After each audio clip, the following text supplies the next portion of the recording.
Hello, and before you get started on this episode of Zapped to the Past, we would just like to give a massive shout out to the following people: Andy Marsh, Cole Hutchinson, David Hearn, Sven Osa, 2000 DC, Gary Heather, Roger McNally, Lee Dove, Ben Granville, Mark Fletcher, Etienne Vettingveld, Niall Bullitt, Alexander Gosling, Tim TJ Walker, Phil Sowerby, Joshua K, Chris Snowden, Rune P, Nick James, Daniel Spreadbury, Peter Price, Richard Davey, Dennis B, ALH2 Retro, Liam Carew, Dylan Darch, Alistair McMillan, Gary Wilson, Dan Wales, Brian Howarth, Oscar Jacobson, Adam Askew, Clyde Radcliffe, Jason Hutchins, Leo Staples, Mike's Vintage Tech, David Stringer, Runester71, David Winter, Samuel Hodgson, John Ebbs, Deadlock, Pete Muller, and David Witkowski. These amazing people have backed our patrons at C64 tier, and the support they offer, just plain awesome. If you want to join them, get a mention in next month's shout out, access to our Discord server, early access to ad-free episodes along with any special releases, along with the Patreon-only exclusive episode that will now be coming out as part of phase 2 of the podcast, then sign up by the 18th of the month at patreon.com/Zapped to the Past for well less than the price of a pint of beer. Now, on with this epic episode. Over to you, it's recording. There you go. There's your intro. That exactly sounds. That's it. We'll just do that. There we are. Hello. Where's Zapped to the Past? We've started. Hello. Welcome to the Zapped to the Past Awards for 1985. Stay forever.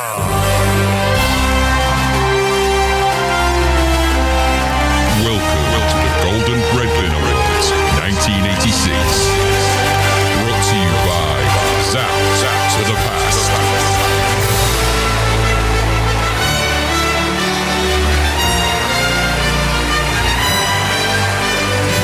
Welcome to the 1987 Golden Breadbin Awards. Brought to you by Zapped to the Past. Welcome to the Zapped to the Past Golden Breadbin Awards 1988 with your hosts Adrian Mills and Graham Raddings.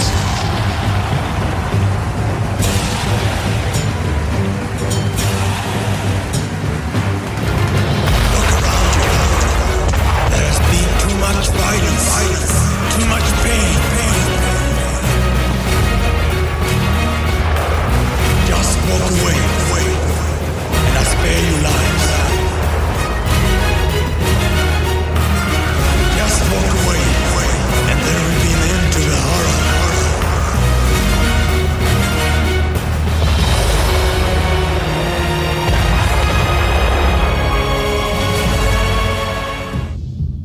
Between the time when the ocean games were playable and the rise of the Commodore 64, there was an age of brown.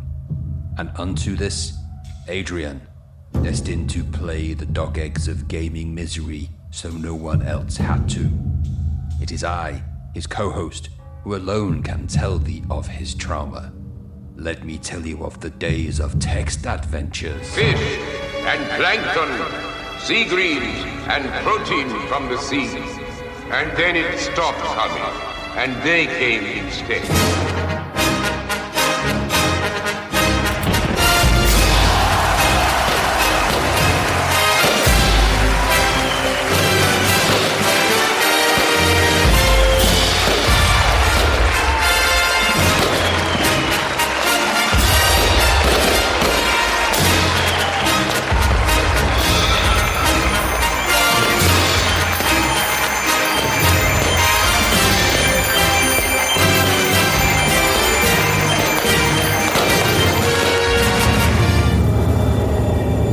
To reach this place.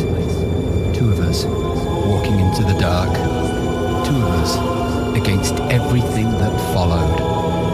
No cries, no pain, just silence. Swallowed by the abyss. broke. The void did not answer. They promised an end.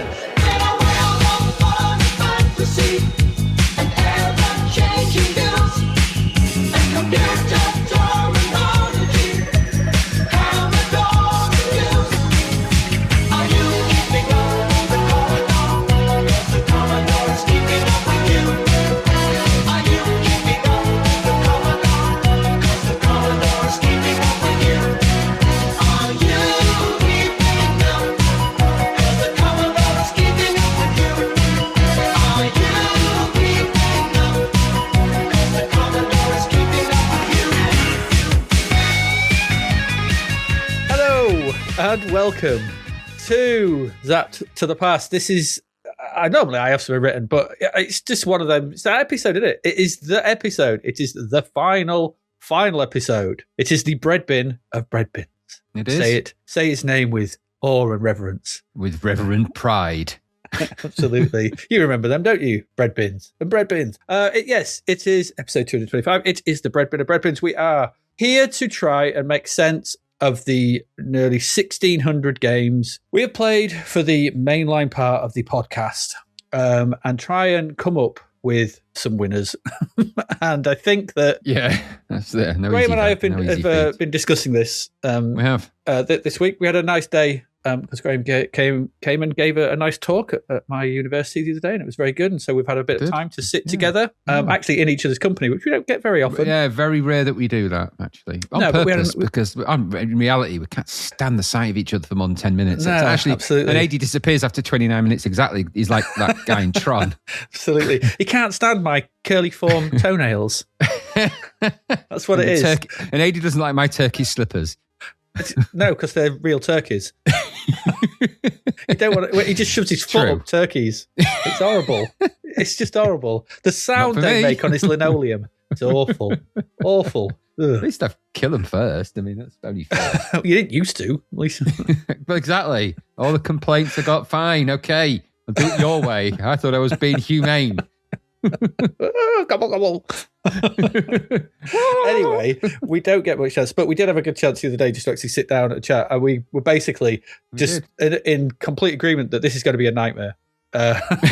Yes. to put it bluntly. And there's a reason for this, because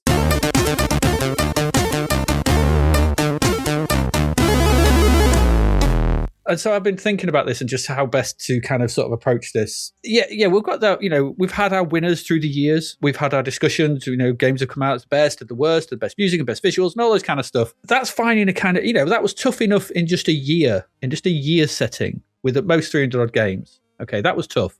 You're talking nearly 1,600 here, and we're talking across the entire span of the C64. 8 years of it, pretty much. And it's kind of impossible. And there's reasons for that, because if you're going to say what is the best whatever category on the C64, how do you do that? How? We've been... Or how do you agree on it, I suppose? Yeah, how do we agree on that? And I was thinking that I've listened to other podcasts, sort of best of and this and those kind of things. There's always more than a couple of people. There's quite a few. So you kind of get a consensus or you get a feel like where they are. But with just two people, it's very difficult to sort of nail down a best of. So I think it's just best to sort of set expectations right up here at the front in the beginning, that we're probably not going to say X is the best or the worst anything, because there'll be a group of games that we kind of agree on. Yeah. And I think that's kind of where we're going to have to be. And it's just to be honest, because because tomorrow I might think completely different, and the day after I'll think completely different. And also, it's just, was the purpose isn't to come to a consensus of what was the greatest game on the C64 of all time. That was not the purpose of the podcast. No. So to end the that phase of the podcast and the Breadbins and the Breadbin of Breadbins with that. So to give you an idea of the range of games and some certainly highfalutin games and low polluting games to think about. Nicely done. Well done. That sounds good. I was completely off the hook. I can see you reaching for that. Honestly, right in front of me. I'm going to have a nap after that. I'm so tired today. Oh, golly, it's hot. It's hot today. Oh, crap. But yeah, What were you exactly. I've lost track. Consensus, no, but good, no, a good direction, I think. And I said direction there, please, just for the sake of clarity, and for the avoidance of doubt. A good direction is better than no direction at all, I think. Yeah. So we're probably going to do, in amongst all the categories, and we've got a couple of new ones as well, just to sort of add, why not? It's the Breadbin of Breadbins, but why not have some more categories? What we're going to probably do is, we're probably going to have our favourites, within those categories, and then some discussion around if we can reach some kind of consensus around if there is one that does sort of leap out a bit, maybe. Yeah, and that could be for the worst, can be for the best, And I think the one that's confounded us the most. Best game's going to be a nightmare, but it's the best music, best sounds. When it's very subjective. Very subjective, yes. When it comes down, because that's like trying to decide your favourite band of all time, and your taste changes, your age changes, and things change, don't they? So yeah, but I think we'll like we said, there'll be a consensus in some things. So there might be a natural, organic consensus might grow from the conversation. That's how it sometimes happens. We think actually, that really was crap, and I'm open to that. I don't need to be convinced that some of those crap games are crap. That's the good thing about this, is that I know they were crap. I played them, having revisited them for the sake of the Breadbin of Breadbins. I can tell you, I were bloody right about them crap games. They were crap, and so some of the categories lend themselves to that. But things like music, when it's very subjective, because I think I might lean on where my mind has been somewhat changed for things like that over the time of the podcast, when some music that I really liked, and I found that I've found upon re-listening and doing other things and listening to other composers that came along. Has my list of games and music and things changed any? Has there been any new entries in there that surprised me? And there is some. So those kind of things. And there's some games that I never played that have really come up, and I thought actually that was pretty good. So there's some good stuff in there. It's not all about the games that we all know and love, and that for me was one of the great things coming out of the podcast altogether, at least this phase of it anyway, was that there were some games I always liked. Were those games still going to be the games I always liked? And there has been some changes in there. So it's been a bit eye-opening. I mean, and if you don't agree, we'll just send Eddie Thumper around. So we will. And he's Eddie, no, not yet. He's happy to do it. He works on commission, and we've paid a lot in advance for him. He thought, So that's the way it is. Exactly. If you think we've had trouble, and you get punched in the stomach, be on you. Exactly. And if you think we've had trouble deciding on the best of anything, try being Gary Lineker. He can't decide what his favourite shoe was. Favourite game? Yeah. What's your favourite game? It has to be. It couldn't be anything with any name that was longer than 2 words. No, that's true. Yeah, that ruled out quite a few. So he was limited in his choices, but he managed to pick one. And no games with numbers in, because they just confuse him. Is it sequel? No, Gary, it's just called Connect 4. There isn't a Connect 3, a Connect 2, or a Connect 1. Connect? Oh, Gary, like Connect. Gary, Connect. No, Gary, you don't connect. That's the problem. There is no connection for you.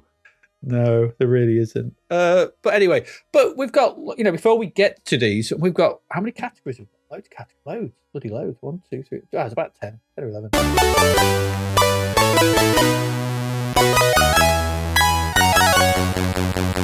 We've got stuff.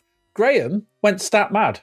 Literally stat mad. So Graham, I'm going to hand over to you here, and you can sort of, we've got podcast stats, and so I'd like to hear these podcast stats. Well, these are official Breadbin of Breadbins, the stats. So these are the vampire stats, which I always thought was like a statistical series of data about vampires. Turns out you're completely wrong when you think that.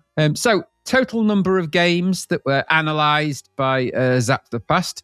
Now remember, this is the games that were in. This confuses some people. These are the games that were in Zzap. So, and obviously that means that when you think about the greatest games of all time, we can't put things like Mission Impossible in there, or Impossible Mission, whichever way. I never get it right around. We can't, because it wasn't actually reviewed in Zzap. So there you go. Yes, that's true. No, it wasn't, was it? No, it wasn't. I'm right, it wasn't. No, I don't think it was ever reviewed in Zzap. Anyway, so total games analysed is 1,564 games in total, Adrian, which is a lot of games. Isn't it? That is a lot of games. And I didn't actually get strangely, I was trying to figure out, I wanted to figure out what the average or what the best sort of average price was for that. But in actuality, it's just going to be statistically between £2 and $10.99, isn't it? But the average score, Adrian, throughout the whole of those 1,564 games is 62.7. 62.7. So the average score across the board for all of those means it worked out about medium, about three-quarters, well, yeah, about two-thirds, whatever. Okay. The median score, 67, obviously. The highest score was 98. The lowest score was 3. There's a standard deviation. You can tell I did these stats. A standard deviation of 23.9 points. Yes, Now, what that suggests, with the median score sitting well above the mean, that a sizable tail of weekly, as in weaker rated games, were dragging the average down. So, in other words, those crappy games brought the whole average down because they were started to weigh too heavily. It just shows you, doesn't it? There were more crap games than we thought there would be. So all that retro reverie, rose-tinted spectacle stuff that people talk about, it ain't what it's like for reality, is at least not in the games we've tried. So there you go. No, and it wasn't back then. They didn't like them. Oh, by the way, Impossible Mission was in the magazine. Oh, why didn't we review it then? Because there is a reason for that. Because we hit it in episode 0. Right. So I think it popped up in issue 25. But those games why aren't those games in the list? Oh, I don't know. Okay, I can't be asked to think about it now. Do you want to put Impossible Mission as part of the best games? No, because that's throwing all the bleeding stats out, you plonker. I don't know. Oh, you know what? Never trust Adrian to compile a list of all the games from the podcast and then chooses to miss out one of the bloody episodes. Well, that was episode 0, but episode 0 wasn't games from Zzap era, so that's why we didn't look at it when it popped up in the magazine. So these are the ones that are in Zzap, apart from one of the issues then, the first issue. I don't bloody know anymore. Anyway, so just to give you a kind of a score distribution, so you know, 90% and above, 241 games. Wow. 80 to 89%, 246. 70 to 79%, 238. There's a hovering average of around 15.4, 15.7, around 15% there. And the 50 to 69 marker, 361. So which is, and then below 50%, and this is where it gets important, 478. So the greater chunk of games were below 50%, really. No, they weren't. So, that's wrong. Because you've got all 241, 246, 230, 361 above 50. No, I meant 50 to 69 and then 50 below 50. So yeah, so up to 69, up to 70 then. So all right, that's quite a high percentage of the games that fall in a less than three-quarter, less than average, which brings the average down. Average thresholds, 70% and above, 725 games. Okay, 50% and above, 1,000. You can sort of see where the stats are all in, can't you? 69.4% of the list scores 50% or higher. 30 falls below 50%, and only 15.4 reached 90. So only a small amount of those games were ever going to be considered the great games based on the Zzap scoring. Bear in mind, the Zzap scoring goes completely wild at a certain point. And so you have to factor in the post or the later issues of Zzap where they didn't really give a shit. The grade inflation, yeah. So arcade and licensed titles, they make up quite a chunk of this, actually. So there's 170 arcade conversions. I didn't realise there was that many arcade games, really. It shows you how many. I don't play a lot of arcades, and I certainly don't think I've ever played 170. So, but now I have, kind of. Well, you have now. You've played the C64 versions of them. That's 10.9% of the overall share, that is, of all the games. And there's a 64.7% average score. So all the arcade conversions that they did were all very average. Yeah. Licensed titles, so there's 247 of those. That's 15.8 on their 16% of the share. They got 60.4, so they're also borderline average. So there was no really great arcade conversions that's not true. There were some great arcade conversions, but any great ones were all brought down, and any licensed games that were great were all brought down by the sheer weight of all the ones that were not. Yeah. The interesting thing about those stats, that means that if there's, that's about 20, there's nearly 27% in it, 27% with arcade and licensed titles. That means you've got like 73% of the games just over are original. Yeah. That's quite high, really. That's quite high. When you do think about, everything was just shovelware from arcade and stuff, it actually wasn't. 73% of the games were either Spectrum conversions or stuff like that, but at least original IPs. Well, they're original in, should we say, by title. Some of them were variations of a theme. Yeah, I mean, there was obviously arcade inspired, but... Yeah. Well, yeah, and I suppose games that were kind of alongside. So for Commando and Rambo spring to mind. So Commando's your arcade. Yeah, exactly. So there was sort of the games that sort of exist alongside the Ikari Warriors and things like that. It's an arcade for every one of them. Yeah, exactly. So you got your nearly rans and things like that, which, okay, that's how it is. So yeah, I suppose that's a good point, yeah. So language patterns. We've never really looked at language patterns before. And despite the fact that the is one of the biggest, language patterns in there, well, let's just skip the words that are stupid, like the and of and things like that. But simulator. Simulator is a word that appears quite a large amount in the game. So what this really means is that if you put the words the, simulator, and probably world or super in there, that's probably going to statistically make your game either a bit more average, or you're certainly going to feature in more. There's more keyword games, so there's more games called that than anything else. So maybe that just means that they were more popular, or maybe it was just that there was more of them. Who knows? Codemasters. Exactly. Soccer featured in 15 games. The word soccer. Games in 14. So there's just as many soccer games as games, which is fun. World, the word world is in 18, which is quite interesting. Now, here's the thing, though, for you. Ninja, 13. Appears 13 times across that list. So we played 13 variations of Ninja in some way or another. 12 variations of football versus soccer, which I found interesting. So collectively, there's 27 football soccer games, although it could be American football maybe in there. Yeah, that's true. Good point. The word international appears 11 times. And so I thought, well, let's just double down a little bit, because the single most common word is the. All right, fair enough. But it makes sense, really. The last ninja and things like that. But take away the filler moves, the filler words, and simulator becomes the most common word. So, and we saw loads of simulator games, didn't we? Codemasters. So a prominent sort of indication that, Codemasters were pumping out a lot of BMX simulator and this simulator and that simulator. They never did a simulator, did they? Which we thought would have been quite interesting. Actually, that'd been really boring. Good job. Well done for not doing that, actually, when I think about it. So, unique combat-related titles, Adrian. I thought, well, this is the combat title checklist, this.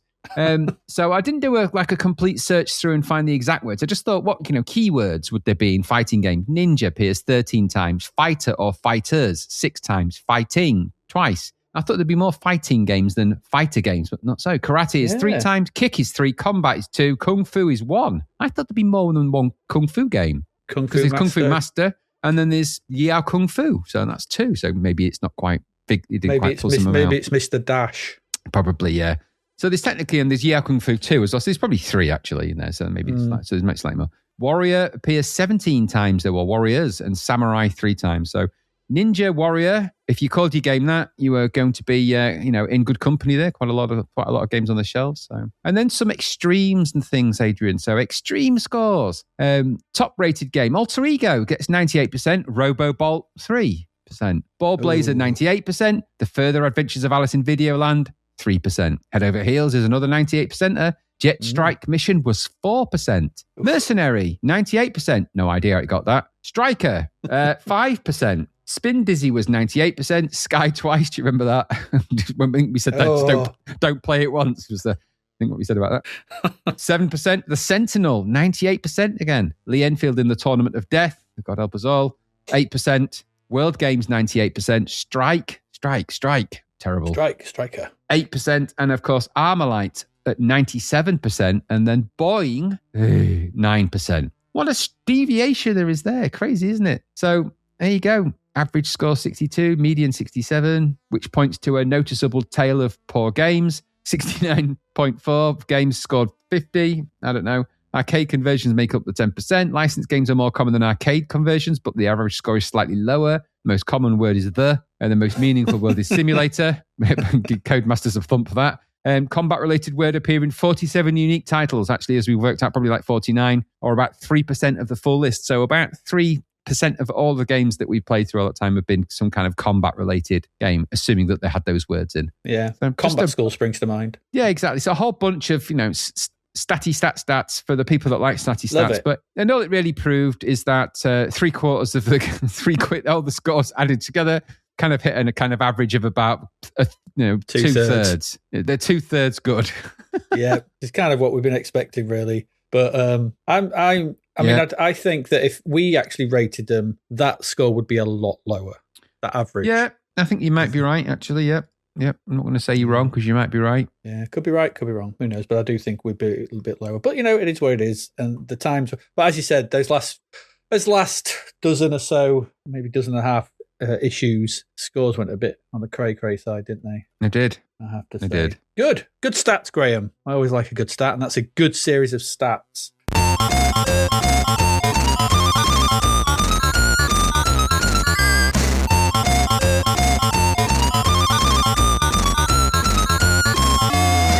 Now, we've had basically we've had loads of comments from our patrons. We have basically asked everyone to just give us some comments if you want, sort of thing.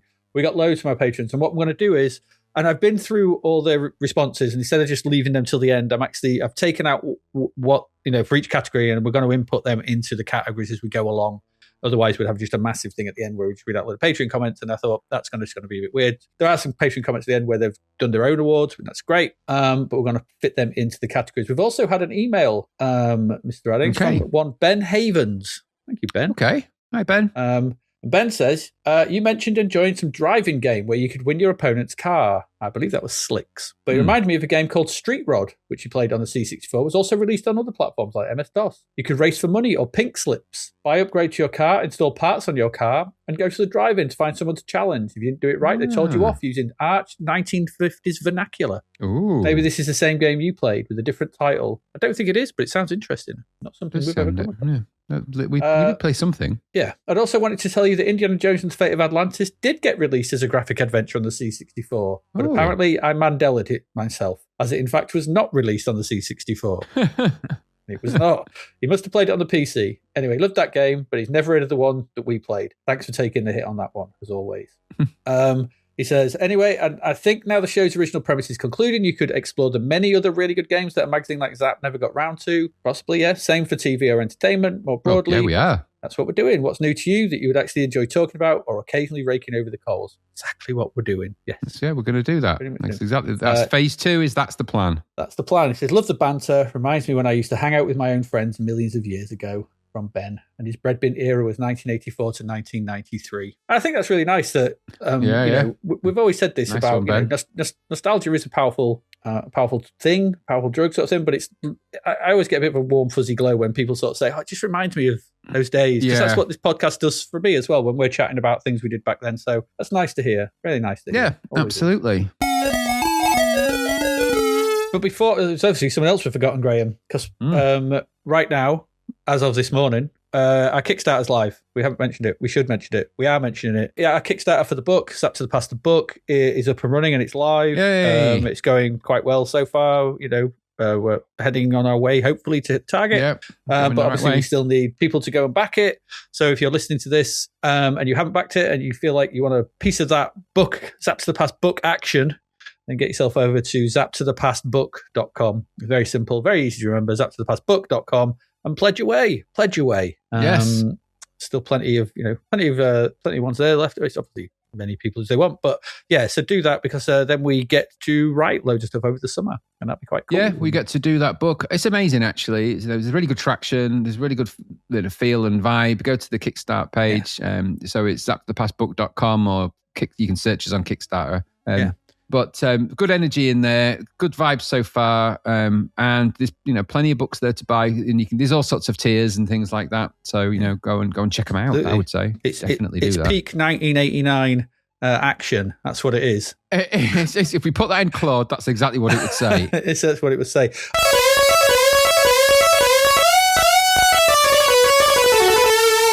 Also, as well, if you're listening to this is Friday. On the Friday. So tomorrow, we're recording this Thursday night, Friday daytime. Go listen to Retro Asylum. We have an entire episode to us. That's kind of cool. Yeah, it's kind of amazing, that.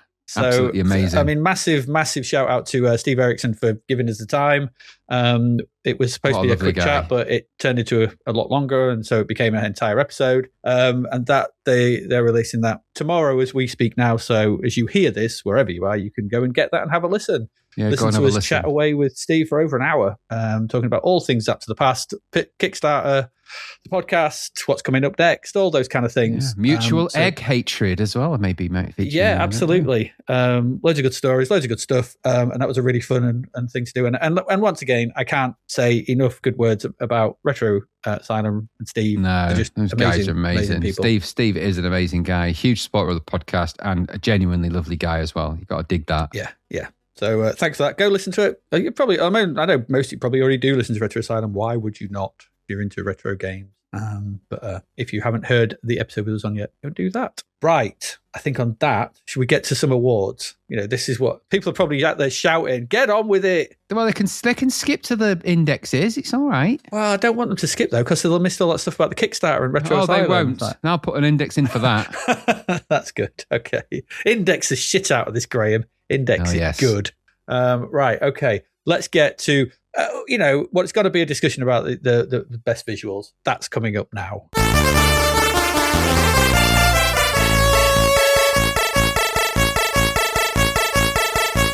Okay. And by the way, just before we do this, I'm not going to be doing any of that kind of the winner thing. I'm not doing it.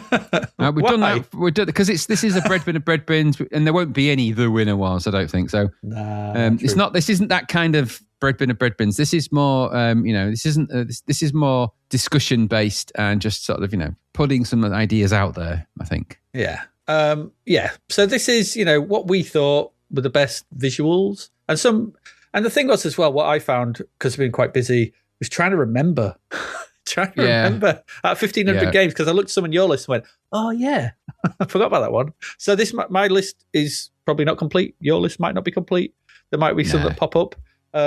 We've got some sort of comments from on Patreon as well for this. But, all right, okay. How are we going to do this? How do you want to do this? Because I don't know. I think the way we start with this, let's just read off the lists that we've, or we can just, because there's some that we agreed on initially anyway. So in the way we used to do this, obviously AD writes a list, I write a list, we compare the two, and where we had a complete alignment, those were the ones that were into the sort of the running. The final. Now, now we're not going to have a final as such in the way for this, but we can still do the games that we both read the full list of games independently, and we both created our preferred options out of that. And of course, there was some alignment because there is naturally some alignment. So, and there's some games that perhaps aren't on my list that were on AD's, some that are on mine that aren't his. So maybe we just go for the ones that are first off that we both thought, actually, those have got good graphics. Those are good visuals in. Okay. So there were four. that we actually agreed upon. And don't forget that there are loads of games with good graphics. These are the ones that we think are really good.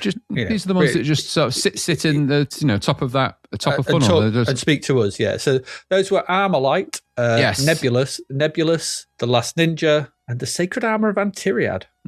Yeah, and I think that's a good four. That maybe not my. Well, but also don't forget we're going to do our favourites as well. They're the ones we agree on. We had a list. Naturally, those are the organic agreements. Yeah. So, those are the ones that Graham and I agree are some of the best visuals on the machine. Yeah. Yes. Okay. Yes, they are. And that's a good thing. Now, do we want to go further than that? I mean, do we want a top three, or do we want to would you want to edge one out of those? I don't know. I think I'd keep all of those in. I think now we can look at the ones that never quite made it to the list, and then we can just sort of think, are those games, should any of the ones that we've agreed upon, could we swap them out? Are there games we should think of? So we can just look at the ones that I thought should be in there. We look at the ones that you thought should be in there, and then we just sort of have a chat about the things, really. So what were yours? So out of the best visuals, I also included, although these weren't the ones that you included, Cauldron 2, The Pumpkin Strikes Back. Very good looking game. Defender of the Crown, Robin of the Wood. Yeah, I forgot about that one. And Turrican 2. Yeah, we did praise Turrican 2, didn't we? We did. Did get great visuals. But what about yours? I mean, I went for International Karate Plus. Yeah. Because, technically that's amazing. Law of the West.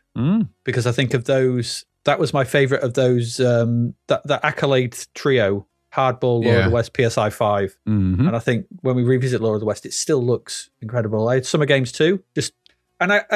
There was the triple bill of games, isn't there? There's Summer Games 2, Winter Games, World Games. Yeah. They've all got amazing visuals throughout them, and great animation. But Summer Games 2's animations are just some of the best I've seen. I thought they just kind of utilised the Impossible Mission Man, really. That's the guy just for the running one sort of thing. But if you think about I don't remember Impossible Mission guy doing the triple jump, the rowing, the cycling. No, I'm not saying they're not bad graphics, because they're obviously good. They're good. They're best visuals and they're important. But I don't know. Suppose then you've got to think about how do you grade them. But no, I'm not criticising. I think that all of the games. So when you look at World games, some of the animations in it are amazing. So yeah, the barrel jumping and stuff like that, smoothness of the back and forth. The cliff diving, great stuff. Mm-hmm. The Eidolon, always a personal favourite of mine because there's just big, massive screen-filling dragons and stuff like unheard of, unseen before. And Uridium was the other one I popped in there. Because I think Uridium is one of the best-looking sort of defender-style left-to-right scrolling shooters around. It's so smooth, so fast, so beautifully put together, and kind of like cemented that bas relief look. So many other games tried and failed. So they were mine. I mean, there's probably others, but I don't know. Any there float your boat? I mean, I know you're not particularly a big fan of the Eidolon in terms of game itself, but I think what you have to think about is there's a couple of factors actually, as I've thought about all of these various categories. So what constitutes a best visual, really? And is that a quality of things that are drawn, or is that a quality of the use of the graphics and the VIC chip? Or is it, I suppose what I'm saying is it artistry or is it technical? And is there a space where those two things come together? And when they come together, does that mean that they're, some kind of, artistic wizardry? Does that mean a best visual? So, for example, Defender of the Crown has got some amazing artwork in it, but some of the sequences in it aren't so good. Cauldron 2 has got some really nice graphics for that type of game in it, which is kind of the Monty on the run, jump around. And for its time, was probably right at the forefront of the kind of sprite design. So good sprite design and good sprites and background details in that. It looked like a haunted castle. It did. Later down the line where you've got your Last Ninjas and your Sacred Armors. Now, The Last Ninja did have very striking visuals and it always had that. It was one of its greatest strengths. It had a really talented, Hugh Riley, I think, wasn't it? Yeah, I think so, yeah. A really talented graphic artist. It had that unusual method of drawing the screen for an isometric game, really, which is what it is. We've generally hated on those. So but that was, that had amazingly detailed graphics for a game of its type. And it was one of those games that really set the C64 apart at that time from its competitors. And nothing ever really on almost any of the other competing platforms was as good at the time. Certainly not the Spectrum. Spectrum never came anywhere near the graphic quality and the color quality and the audio of Last Ninja. But then I also have a real soft spot for the Sacred Arm of Antiriad because firstly, I bought that game and buying games back then was an investment. And I bought it on the strength of its graphics and its animation of that character. When that character jumps down naked, obviously, but, so we do joke about the old, slap, slap, slap sound, but... we did, didn't we? Yeah, we did. Yeah, it was a table tennis spat between the thighs kind of thing. Terrifying. But when he first jumps into view and it's timed with that music at the beginning, because obviously it's very cinematic, and that is that his animation on the character is genuinely some of the best at that time on the C64. It really looks like a kind of a little wild character running around. And when you get into the graphics later, the giant flame stuff, it's a very, very pretty game. That comes at a cost on the C64. It's always the cost. So you get all those amazing graphics, not a lot else in it. So the single color sprites and the things like that kind of let it down a bit, but I'm always remembering, and it's a Palace game, and so was Cauldron 2. They had a thing, didn't they? Palace games had a look. I think Robin of the Wood is another one that's got really nicely detailed and drawn graphics. Yeah, that was Odin, wasn't it? Yeah, they're very good. So, and I think so. That's how I've been trying to look at it, thinking, well, what games were the really good? Because Nebulous is a very technical game in the sense that it's a clever method it uses. It does look amazing, but is it just once they got that technique, it's kind of more of the same? Is there variety? Is that a thing? And then I thought, well, then Myth should probably be in there because Myth's amazing looking and that's got a lot of variety. But Myth. You could twist in the wind all you want, isn't it? And then Law of the West is a good one in there because it's a very good Western game. That's actually quite a hard genre to get right, as we've seen, because think of Gunsmoke and some of the other crapola. And that's quite hard. It's quite hard because it's not a naturally fitting genre for places like the UK and Europe. We didn't really have cowboys and stuff. So at least not unless you talk about the plumber that came to fit my toilet a couple of weeks ago. That genuinely was a cowboy because, guy's an idiot. And you wouldn't want to make a game out of that. And then you've got Armalite, which of course was kind of a natural growth. I mean, you've got maybe a little bit of Turok and 2 in there, but the natural growth and direction of all the shoot 'em ups we'd seen over time on the C64. And all of them started to get better with each iteration. So obviously there was Deltas and the Sanctions and your Nebulous Sorry, not your Nebulas, your Nemesis and your Salamanders, and it went on, and eventually it peaked at Armalite. Armalite's graphics for a shoot 'em up. Synapse and IO as well. And Synapse, yeah. But Armalite, as like I said, it reached that peak with Armalite, and it's the best of that best. Yes, definitely. As we've seen after all the shoot 'em ups that came after Armalite, with the best will in the world, none of them, we've always kind of gone and play Armalite, go and play Armalite. So all of this rambling that I'm doing is really to say I don't know what the best visuals are. But what I'll say is this. This is what we've done all week. This is literally what we've been doing all week. But this is what I thought of was, if somebody said to me, what's the best shoot 'em up graphics on the C64?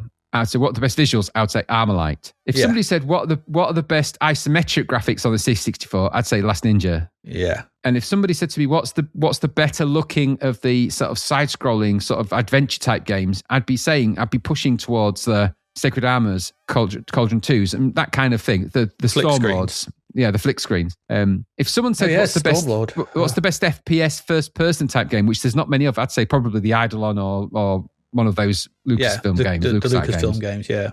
Chronos Rift is another one. I know that, Armalite as a side-scrolling shooter is competing there with Iridium in your list, but I would say probably Armalite is actually visually much richer. Iridium is probably in the same realm as kind of a Paradroid in its base relief, although it's not ugly. It's certainly a good-looking game, and the animation on the ship as it flips is really nice, albeit really confound me.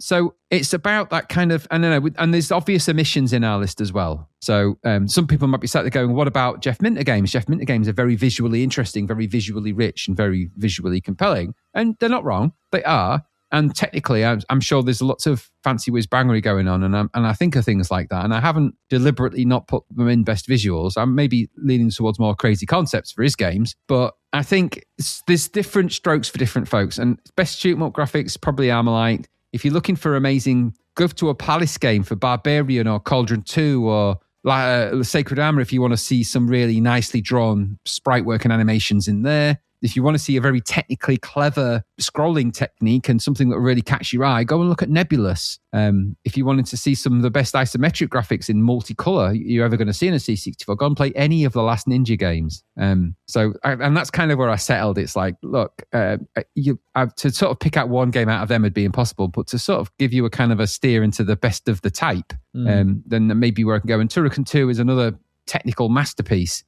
Graphically, is it as good as some of the others? There's some good techniques in there where you've got dual plane scrolling and the bits where there's giant spaceships and the multiplexers and some of the really fancy stuff that came later. It's up there with the Armalites. Yeah, the speed of that scrolling and the sort of left to right shooting.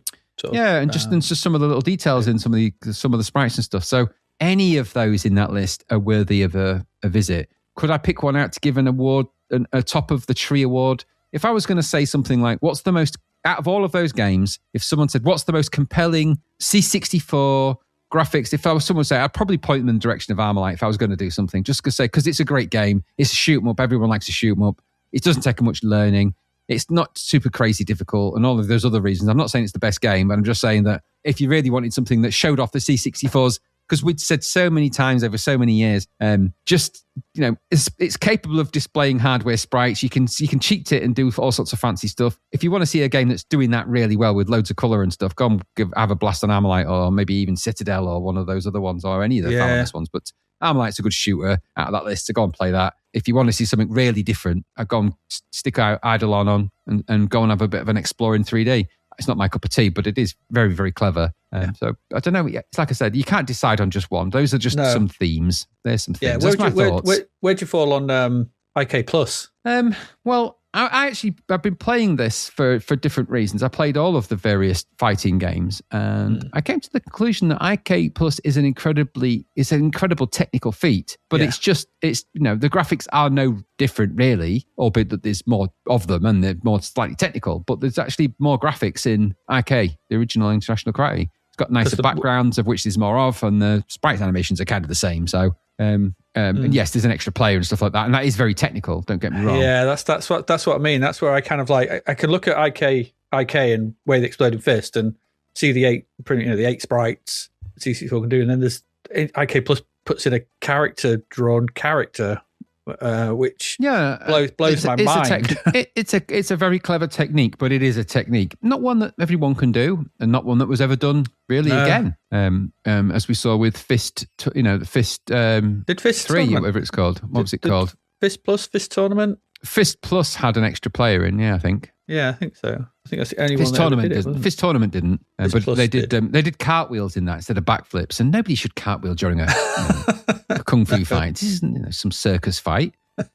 True. Anyway, but yeah, so IK Plus for different reasons, probably for me is in a different category, but any of those games are pretty compelling, and there's a whole bunch of others we could have put in there. There's been games along the way that have just sort of surprised us with their graphics and things like that, but there's a lot of games that should have been better that weren't. So many of them. That is true, and I mean, and I agree. I mean, I'm not going to fight on these. I'm not going to say any of the ones you've picked. I love Robin of the Woods visuals. Love them. Defender of the Crown has got some really great visuals in it. The shadows on the back as they're doing the fighting and the castle bits, the siege bits. It's all really nice. The sat around the campfire stuff. It's a beautiful, really nice looking game. Shouldn't have been as good as it was considering its lineage sort of coming from the Amiga version, but better than the Amiga version basically. And maybe not in the visual stuff, but in the game itself. Cauldron 2 is a really good example, but for me, Antiriad is the one. I went with Antiriad because it was a case of, is it better? I think it is a bit better. It's just a sort of an evolution of what they did with Cauldron 2. Although Cauldron 2 has that amazing bit where you fall out the castle and you fall down, and that's a really good effect as well. Turrican 2 is excellent. So they're all very strong contenders. But I think you're right, and I don't think I don't think it's fair just to say this is the best graphics ever on the C64 because on any day, on any of the week, at any time, you could argue for any of them in various categories. So you're not hiding to nothing really, but this is more of a sort of celebration of the cool graphics that the C64 it's capable of. And I'll say this, at the time, I think the game that had the most impact with its graphics out of all that list was The Last Ninja. Last Ninja, I agree. So if you're looking for the visuals that really planted a flag in the sand, and I think changed the game on the C64, changed its perception from being it's all blocky. I remember getting that a lot with the old schoolyard arguments. It's all blocky. It's really blocky on the C64. It's blocky, and then Last Ninja came along and went, "Blocky, is it? How about that for an animated ninja, you little shithead?" It did make I remember it making a bit of a thing in the playground or wiki. Well, that and just the visuals when it was loading the loading screens with the ninja's eyes, and everyone I think, and if you speak to, I think even our patrons have said some of them. Everyone, when your game first appears and you get that gong sound and the graphics appear, your breath is taken away a bit. And I remember to this day sitting with my friend Richard and my friend Simon, who were both Spectrum owners, who would come round specifically to see The Last Ninja on the C64 because everybody was raving about it. Everybody was talking about it. It was a really big thing. When that loaded up and we were all excited, it was not far around my birthday as well. So we'd come around, I think it might have even come around on the day I got it. And we sat there all, as it loaded with the loading music as well, all kind of blown away by that image. And then when the game loaded, we were all like, wow. All of us were like, we thought we were seeing like next level stuff. Yeah. And that's a memory that lives with me for a long time. There's many other games that did it for different reasons, but that really did. Really, at the time.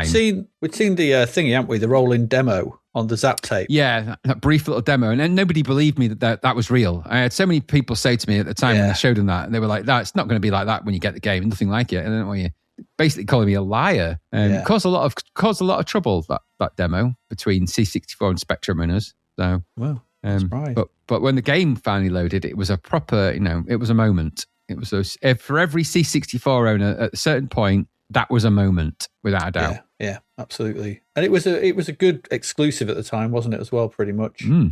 I mean, it came later on, it came to other machines. Never knew it came to the BBC.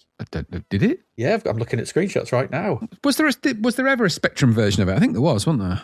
No. Did it never come out in the Spectrum? No, I was going to say, I couldn't remember if I think there was a talk of I remember reading somewhere that it got so far and then I just don't think it happened. So that's why it's weird that it's on the BBC. Yeah, it is weird, actually. Because it was screenshots of it. Atari, Apple II, Amiga and DOS. But it got sort of 16-bit conversions, which I think was Ninja Remix. But the original Last Ninja, apart from the BBC. Random on the BBC Micro. How do you fit that into 32K? It's the Last Nin. It's really yellow. It's a BBC. That's the chief colour. C64 was brown, but the BBC Model B was all yellow, wasn't it? Very yellow, very yellow. I mean, that's us. We asked for comments. In weirdly enough, going through all the comments was lots of best games, best music, and best this and that sort of thing. But only Lee Dove did best visuals. Yeah, interesting. And Lee said The Last Ninja. Yeah. He said a few, actually. Sorry, they said a few. The Last Ninja, technically, the game's got better looking as the series progressed, but I love the art direction. The first one with Stir Gardens. It has loads of incidental animation as well that just adds to the atmosphere. Power Drift. The C64 couldn't hope to pull off Sega sprite scaling, but Chris Butler created a decent illusion of it, including the hills, while keeping the speed of the arcade machine. Something other ports failed to do. They said Uridium, the game that popularised the bas relief look on the C64, but it was the animation of the main ship somersaulting and flipping on its side that brought to mind the flight of the Millennium Falcon, which really impressed. That and the super smooth frame rate that only really works on real hardware with CRT. Tau Ceti, they've included, a Spectrum port done right with fake 3D that added light and shade on the buildings that changed as the sun waxed and waned. It's another John Twiddy one, isn't it?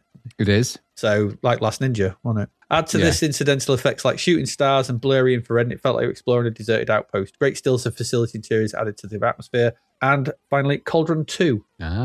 They say, okay, it's an odd choice, but has some great animation, which will have you forgetting that most of the sprites are only one colour. Also has an incredible animation that plays if you fall into the moat from an upper level. The game map being the same shape as the castle on the palace logo is the cherry on the top. So again, all good suggestions. And I think, it's important to remember that, like you said, the C64 gets a bit of knocking. It's all brown, it's all blocky, it's 2 frames wide, blah, blah. Yeah. In the right hands, we've seen a lot of very, very, very good visuals. I mean, you could throw in stuff like CJ's Elephant Antics recently, Retrograde, all the, the Roland Stormlord, stuff. Stormlord, Cybernoid. And I think that's the thing to take away from this is that the C64 in the right hands, with the right artist behind it, really can knock out some, and the right technical chops. So I mean, power in Whizball. We haven't even mentioned Whizball. Whizball's a great looking game. Micro Soccer, the sensible stuff. They're all really, really good. So in terms of the best visuals, there you go. It's a good machine. There are some great looking games on it. But I do agree with you. I think that, and I think the first one that Lee says as well, I think The Last Ninja was that game. It may have been surpassed as it went on, but for impact and lasting impact, I think, because people still, there was a Ninja pack came out recently. Yeah. I think that's the game that I think, if I had to say, go look at the 64, Last Ninja is it for me, I think. Yeah, I think it left an indelible impression, and it still kind of has a power, that game. It still does, I think. Yeah, it does. There you go. We're not going to do anything more than that. There you go, best visuals. Just go play them all. Last Ninja looks great, though. Still does. It does. Let's move on to the Crapcade conversion.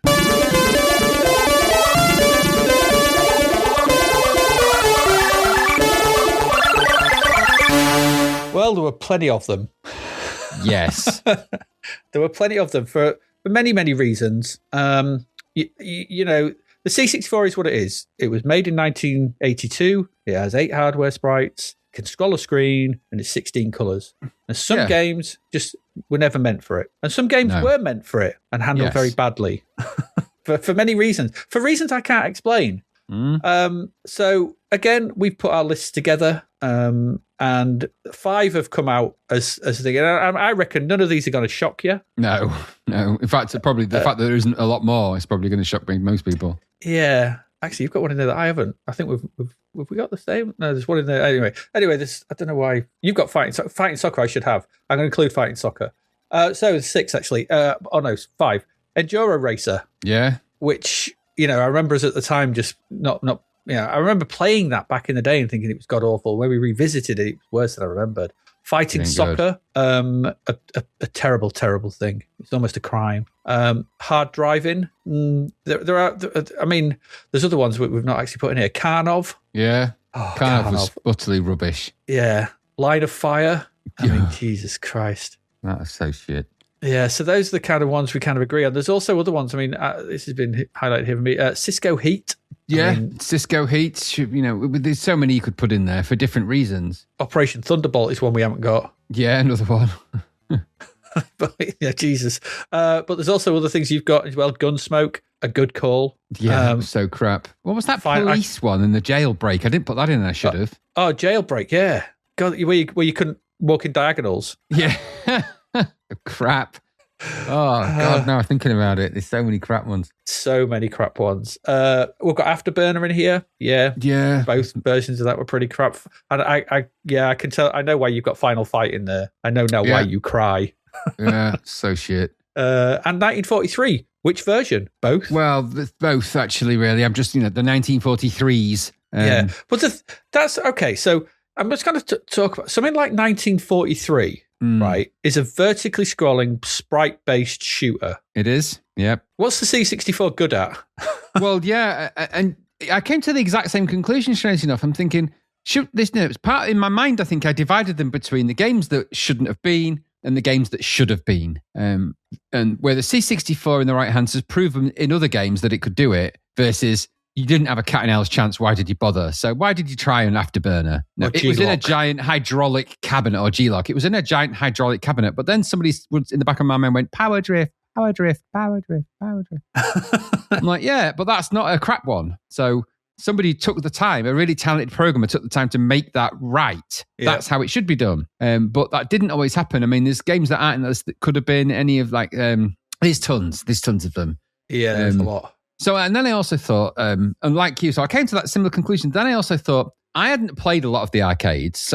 But the arcades for me was a place where the great games were in that list, right? Mm-hmm. So, the arcade, if you want to play the arcade version, the arcade version's where it's at. And the arcade was always where the money was, right? The C64 was never going to be the same as the arcade. But when you got quite a good one that was nearly there, you were like, oh, okay, I can dig that. So, but when it was a crap version of when it shouldn't have been. That's the really annoying thing. Mm-hmm. So the Line of Fires, don't try them. The Karnovs, I'd never played it and never really heard of it in the arcade, but it looks crap. Don't try and make hard driving because it's a stupid fool's errand on a machine that simply cannot draw in 3D. Driller proved it. Driller might be the most amazing and compelling experience, but it's boring. Really, really, really boring. Nobody wants to sludge around like that. So nobody wants to drive around at that speed. Now, again, Stunt Car Racer came along and kind of proved it in the right programmer's hands. There's techniques and methods you can adopt. But that wasn't what we were dealing with here. We were dealing with, majority of these were US Gold or some of the arcade sort of licenses. And with the best will in the world, they probably weren't given the money and the time to get those out there. So Outrun should probably be in that crapcade list and stuff like that.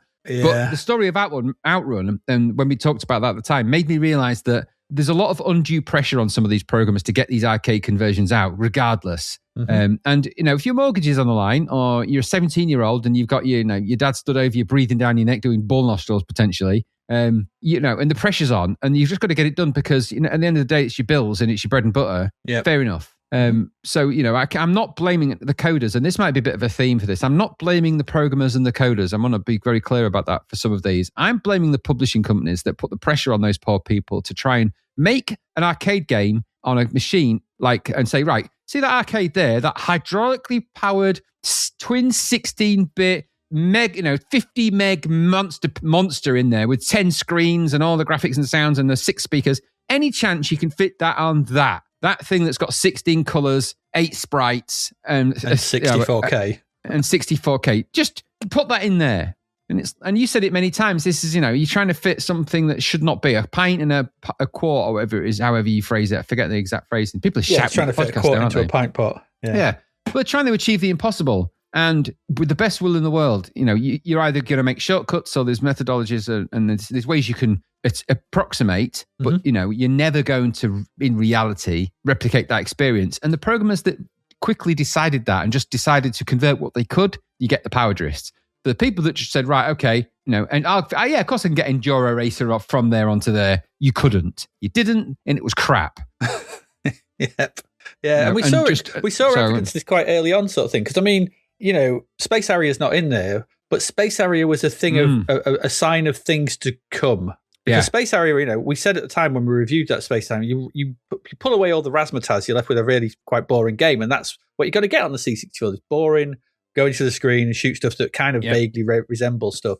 Now, I've just had a quick look through the list again, and there was some that I missed. So I just want to bring some further crapness into this. Yep. Do you remember ARG? Yeah, I'd never played the arcade, but I remember the game. But the one where you're a monster and there's eyes. The letter eyes. The humans are letter eyes. There's that thing. Oh God, yeah, that thing. I forgot about that. Yeah. Do you remember that? Yeah, the Quartet. Do you remember that? That was bad. Vaguely. I blocked some of these out, I think. But the other one was the conversion of Zybots. Oh, that was awful, wasn't it? Yeah. So that's what. But I think something like that should have been easily doable. Rampage was not great, but it could be. It really wasn't. But it wasn't as bad as ARG was. It showed that it could vaguely be done.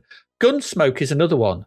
Because Gunsmoke, for me, that's just Commando. It's just Commando, yeah. And another version of it came out later, didn't it? Where it was kind of done right. It wasn't called Gunsmoke, but there was another. No, it was that budget version. One. It was a budget one, and that was quite okay. But Gunsmoke should be well within the capabilities.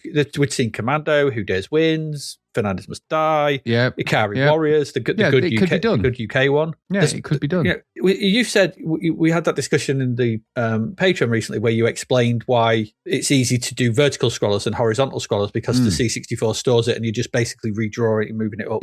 Just line by line. So that Gunsmoke, there's no reason. There's no reason why Gunsmoke is as bad as it is. It's just sprites being shot by things and you move scrolling upwards. So it's easy to go for the real catastrophes, your line of fires, your hard drive-ins, your enduro races, your afterburners, your things like that, your Operation Thunderbolts, but they should never have been done. No, they were on a hiding to nothing.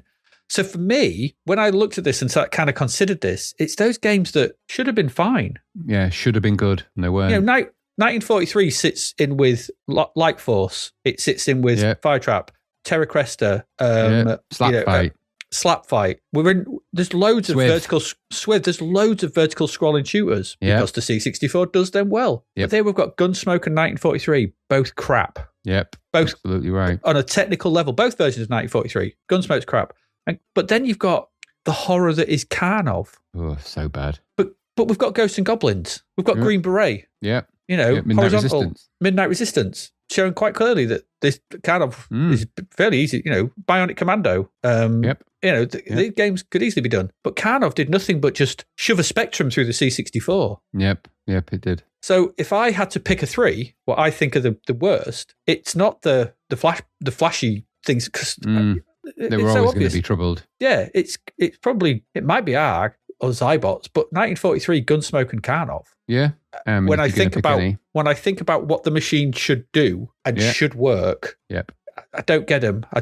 They're to me they're bad things. So. Yeah, no, I agree. And I'm not to necessarily settle on the worst crapcade conversion of all time. Yeah. But those where take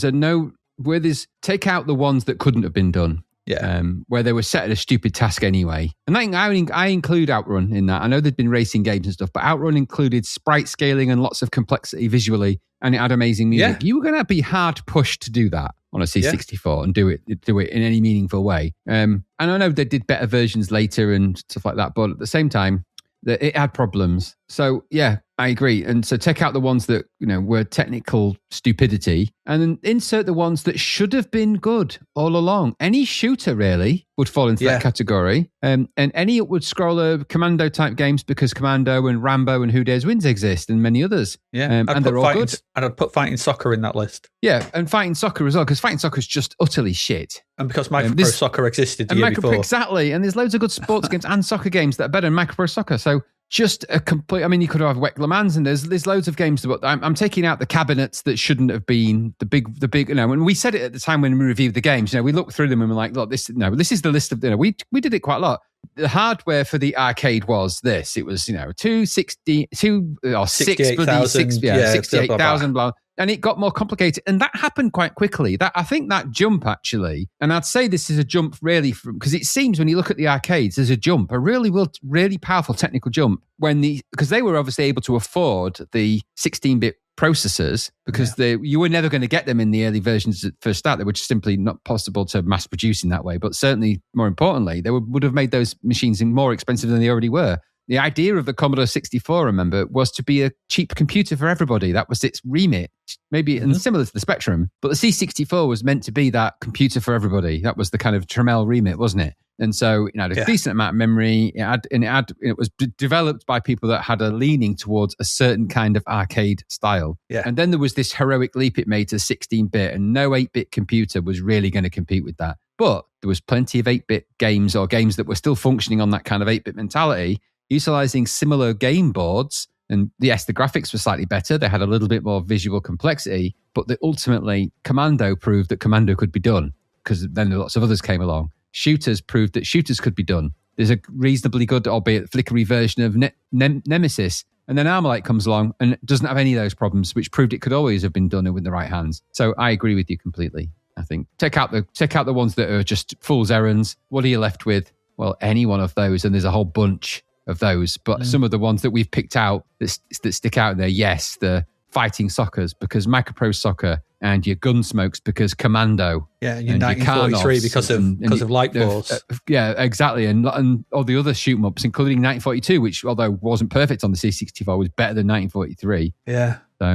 So any one of those, and there's loads of them sort of games on the C64 where, Yeah. I mean, Karnov made Athena look good. It did, and they're attached to certain companies. I hate to say it, but they are. Yeah, they are. And certain development teams, I mean, Techie Software, ever they were actually called, they're responsible for some of these monstrosities actually out there. I think they're the Final Fights. I think they did that. I think one of them, and God help us with things like any of their games, but any of the one-on-one fighting games that they were responsible for, amongst many others. The Shadow Dancers, and I don't know. Yeah, Teartex. Remember Teartex? Teartex, and them as well. So, but I did promise I wasn't going to blame the developers. They were put under impossible well, that's situations the thing. And pressures. But I don't think those games are impossible. They should have been. No, not those ones. I'm just saying some of the bigger ones. Some of the bigger ones. Yeah, you're on a hide into nothing. And if it does come off, like if you are, somebody who's been, because that's the thing. You can look at Chris Butler as this exception to the rule. But Chris Butler had been doing those things, like he started it with Space Harrier in 86, and then just got better at it. So you can see if somebody else had done Power Drift, it would have never been as good as that. No. But he'd been practicing that. He did that. What was the other one as well? The helicopter one. Oh, that was Thunderblade, was it? Thunderblade. We did that as well, which kind of had the sprite scaling and things like that. And you had people like, Chris Butler, he then he went on to do like Turbocharged, didn't he? So Chris Butler knew how to sprite scale. So you learn that. You learn that skill. And he was obviously clearly a talented coder. But exactly. And those games are bread and butter C64 games. They are. And then I think of, people like Archie McLean, who basically made the best Defender variant on the C64. Yeah. And I always think to myself sometimes, imagine if Archie McLean had been hired to do some of these arcade conversions. Yeah, we did. What would he have made Twiddy, of those? Didn't he? Did he carry Warriors? Yeah. What would Archie McLean's Commando have looked like? Which must make you think, doesn't it? I mean, rest in peace, Archer. I do sometimes wonder. Anyway, that's not like helping with the crap code conversion. Don't play any of those ones we've mentioned. I think that's the safest bet because they are crap. They're all crap. They're all crap. All of those are all crap. I don't think there's a lot of great arcade conversions on the C64, really, if I'm honest. Yeah, there's a few, but not as many as we'd like. Yeah, not a lot. No. There's a few from our patrons, just to sort of round off. David Hearn said hard driving. Why even release it? Yeah, well, that's the compelling thing, isn't it? It should never have been released. It was rubbish. Want the story that it was made in like 10 days or something? There was the story around it as well. Yeah, it was taken over by somebody, and somebody was attempting to do it, didn't do it, and then it's just rubbish. Yeah. ALH2 Retro said the line of fire. No argument. Yeah, I took one for the team and actually long played this perspectively challenged binary turd. It's a soulless, suttery excuse of a conversion that should never have been released. Exactly. Yeah, and I think exactly that's always the thing with these things. It's to never have got anywhere near the production line. Dr. Goggle says Karnov, just rubbish. Yeah. Flicker, Boogie, had this on the in-crowd compilation, the worst game on it. There you go. Yeah. So there was some very, very bad arcade conversions and some that shouldn't have been. And those are the worst for us, I think. Those are the real crap K conversions, the ones that had no reason to be bad. No, because we're going to talk about the better ones now.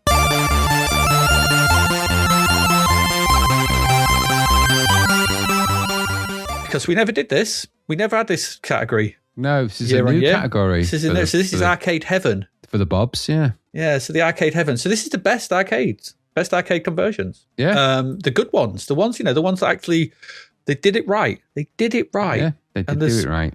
So again, we've got a few that we agree on. And I think most people are going to sort of find these as well. But I think I came up with a few more than yourself. But the ones we agree on, there's Bubble Bobble. Classic. because of course. Green Beret, because of course. Without a doubt. Yeah. Midnight Resistance, because I think that was a really big surprise for both of us, wasn't it, when we actually played that? And almost a natural follow-on from Green Beret in some ways, that. Yeah. Power Drift. Can't argue about that, really. No. And Smash TV. Yeah, I thought that was a really good version of that. So did I. I forgot about Rainbow Islands, so I'd include Rainbow Islands. That was a nice conversion, that. That was a nice conversion as well. I've also got Alien Syndrome. Yeah, that was pretty good. I thought that was good. Arkanoid. I've never liked Arkanoid as a game. So. Right, okay. What, just because it's Breakout or just... I just don't... I've never liked it, even in the arcades. No, it's not to say it isn't a good conversion, because it is, but it's just not my... It's a very good That's why it yeah. isn't in my list, because I wasn't in arcade heaven when I was playing that. Fair enough. Hypersports.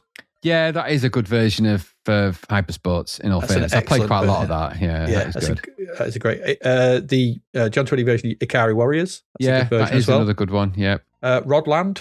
Yeah, it's all right, Rodland, I suppose. I think it's a very good arcade conversion. Salamander. Yeah, good conversion. Didn't have all the bugs of some of the others. Yeah, Shinobi. That was a pretty good one. It's all right. I won't go as far as say it was amazing. It's all right. I thought it was quite good. And Solomon's Key. I don't remember much about Solomon's Key. It's like a single screen little thing where you're a little guy running about and you've got a puzzly, it's like pyramid I always think of Rick Dangerous when I think of that. I don't know why. No, it's definitely Solomon's Key.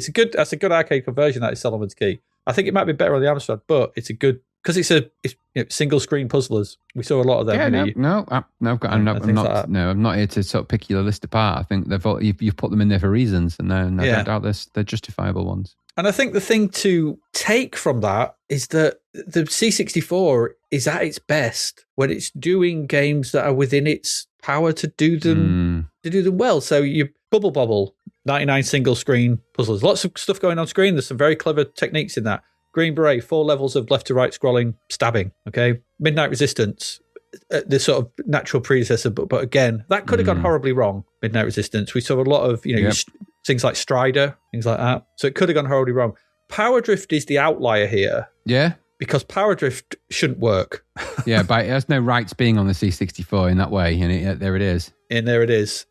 Rainbow Islands, I think, as well, is quite clever, but again, that's a vertically scrolling, sprite based with lots of character based but those rainbows are clever. Smash TV, single screen, lots of things moving around, which is impressive, but again, playing into the strengths of the machine.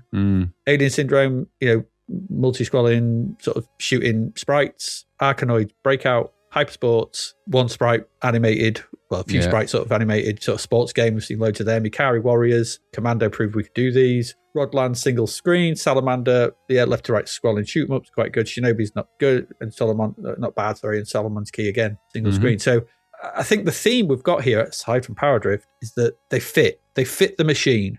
They do. And do you know what? I'm going to venture something here, because I'm going to add something to this, and I'm going to say, out of all of those games, the one that really blew me away is Green Beret. Out of all of them, that's the one that really, really. And I think if I think back, and I think to the moment I loaded it up, and it started with the amazing music, and then when the game played, and it wasn't an arcade I played a lot of it. I know you did, but I didn't play a lot of the Russian Attack or Green Beret game, whichever. But that is a really great, and it's 1986. Yeah. That is a really great conversion. The Green Beret sort routine for the sprite multiplexer is set the standard for how it should be done. People were using the Green Beret sort for how you sort the indexing of the sprite on the screen. They were using that for years afterwards because it was kind of just the best one. Because obviously when you're creating multiplexing sprites, you need a way to be able to sort the different positionings so that you can position them further down the screen. And you've got to be able to, they use a technique like a bubble sort technique or a sort technique to do that. Right. And in order to do a sort like that, there's a number of different ways you can sort sort of numeric lists from top to bottom. A number of different ways you can do that. But to do it in C64 assembler, that's quite a challenge to do it fast. And Green Beret achieved a really clever way of doing that. I mean, even now, if you go on and look it up, you can look up the Green Beret sort routine for multiplexing. It's kind of one of the best ways of doing it. And that was in 1986 they figured that out. Yeah, it's Dave Collier, wasn't it? Yeah. He was prolific, just turning them out. Genuinely gifted, talented, and I'm not just saying this because they're probably going to be at Zap Live, genuinely brilliant and talented programmer, but if I think to just out of all of those arcade games, and this Hypersports I've maybe put in this league as well, because I played the crap out of that, but I really like Green Beret. I've come to really love it, and I've had a bit of a new appreciation of Green Beret over. Now, when I've been looking back over all the arcade games and conversions that we've played, and don't get me wrong, Nemesis was a strong contender for me, flickiness and all, because I remember loading that and really liking it, really liking that. I really like that vibe it's got. It's just got a vibe. And I never really seen anything like that on the C64 till that point. And I really like Ghosts and Goblins on the C64 because I really like the music in it. But Green Beret is a good package, and it was a really good arcade conversion. It really felt like you were playing an arcade on the C64. And I think that's the key, isn't it? To be in arcade heaven. Yeah. It's got to feel like the version you're playing isn't approximation, power drift, and it's a close, it's as good as it gets. It felt like the arcade. Mm-hmm. Green Beret feels like the arcade. There's no compromise. The levels are a little bit shorter maybe, but you're never going to notice that. But the sound and the music and the graphics and the intro sequence and the interstitials and everything are all there. All the bits you need for it are all there. So I really rate that highly. I'm not going to go as far as to say it's the greatest game of all time. It's not. But in that arcade heaven list, that game put me in arcade heaven on the C64 at home. There ain't many games that did that. So, well, you don't need me to. No, I know you'd be. I mean, I had a bit of a fight because I didn't put it in there, but I did think maybe Kung Fu Master on the C64 is actually pretty good. I know it's really blocky though, but it's a good version. Yeah. It's a good version of Kung Fu Master, and I really like Kung Fu Master, and I really like Commando, and I really like. I once borrowed Ghosts and Goblins from a friend of mine and loaded it up on the C64, and then of course he went home, so I loaded it up. So I left it loaded on my 64. I left it switched on for about 3 days because I loved it so much. And Green Beret, when I got that was one of the first games on tape that I ever purchased and owned. And we know the story. I'd gone to get V. I hated it because I couldn't get through the door. I took it back to Boots. My sister had to take me back on the bus. These were the times. Went back to Boots. They didn't load. Got Green Beret. And I remember going... And I remember everybody... I had this on in the lounge at home when I was little. It was the only TV we had that had colour. And I remember when it came on, it went... No, that really... No, and... Yes. No, it was like Green Beret. Sorry, Green Beret's like... And I remember everybody. My dad was sat there. Mum sat there, sisters sat there in the lounge doing their own thing, and this thing was loading up, and nobody expected that to happen. And then the graphics started loading up on the screen of the Green Beret. And I remember everybody, including my dad, who was a real Luddite at best, sort of just taking a moment thinking, this, we'd never seen this before. I didn't know this could do that. I didn't know home computers had become this good. And it was really one of those moments. So I kind of hold it in high regard for that. Yeah. I mean, I was a huge fan of Green Beret in the arcade. It would eat my 10 pences at a weekend in Lucky Las Vegas, which is under Gulliver's in the town centre, which is where the arcades were. I would go there and just play it. I've told this story on the podcast before when we reviewed it and what have you. And then when I saw that there was I bought it sight unseen. I didn't care. I was one of those things that was like, and it could have been a horrible mistake. Just turned out to be one of the best games, one of my favourite games on the machine because it just played so well. And it was just Green Beret in your home. Yeah, it's a bit blockier. But it had all 4 levels, and I completed it. I played it to a point where I could complete it, and it's really hard. But I got to that point where I could do it. In comparison, the more lauded Ghosts and Goblins is easy. Once you get past the certain levels, and you can just run across them. It's pretty simple. And I think and there's only 4 levels of the 8, and I think one of those levels is just a bridge. You could just kind of run across it. No, I'm in agreement. I always like the music of that, but it was. I mean, I don't get. But it was a fair challenge. Yeah, it's rock hard, but it was arcade hard. I could use the same tactics that I used in the arcade. I could use them on the home version, and that for me is like, that's a good conversion. That is, I know when to actually fire the thing when you get the truck at the end, when to go for the dogs, when to jump for the karate guys, the green karate guys, and take them out. I just knew it. Yeah. It was ace, and so it'll always be one of my favorites on the machine. So I mean, but again, we're not here. We're not going to say what's the best arcade conversion. We are going to say though that those, because I think some people will go with Bubble Bobble, which is fair enough. Some people go with Power Drift, which is fair enough. Some people go with others. All relative. Yeah. What it does show though is that what we said about the Crapcade conversion is when a good programmer comes to the machine and plays to its strengths to do an arcade conversion that is fair and will fit. And it's all in one load as well, isn't it, Green Beret? Christ on the bike. I mean, all that music, all those everything. I mean, but look at that list. Green Beret, Hypersports, Arkanoid. Those were all early on. Yeah, and they're all by Dave Collier. Yeah, but you look at those, right? And a significant proportion of the arcade conversions are all after that. Your benchmark's right there. Yeah. It's right there in front of you. If you're not capable of making a conversion as good as Green Beret, Arkanoid, or Hypersports, don't bother, because just get that guy to do it. I mean, the tragedy is that guy did do a lot more arcade conversions, really. But anyway, that's for me personally, my favourite experience of an arcade game on the C64 for all the reasons I've said is Green Beret. Yours might be different. I hope it is, actually, because we can't all agree on the same thing all the time. But Green Beret really was a landmark for me. And even now, when I think of that music, the music is astonishing in Green Beret. Astonishing. No, it cannot be argued any other way. It can't. So. No, it cannot. It cannot. So there you go. That's the Arcade Heaven list. And I think you play any of them. I mean, and I think you're going to have a good time because they're all good games on the machine. Showing that the machine, again, this is that celebratory moment, like going, look, I know we get a bit of a reputation for we hate everything, but we don't hate everything. We don't. There are a lot of things we really do like, and we like them when they're deserving of that like. You know, we're not just ragging on old games. We're looking at some games going, you know what, these are still bloody good to play. Yeah. And all those ones were. So whether you play, you know, the ones we agree on, Bubble Bobble, Green Beret, Midnight Resistance, Power Drift, Smash TV, and Give Me Rainbow Island as well. Yeah, you're going to have a good time. You're going to have a good time with any of them on the C64.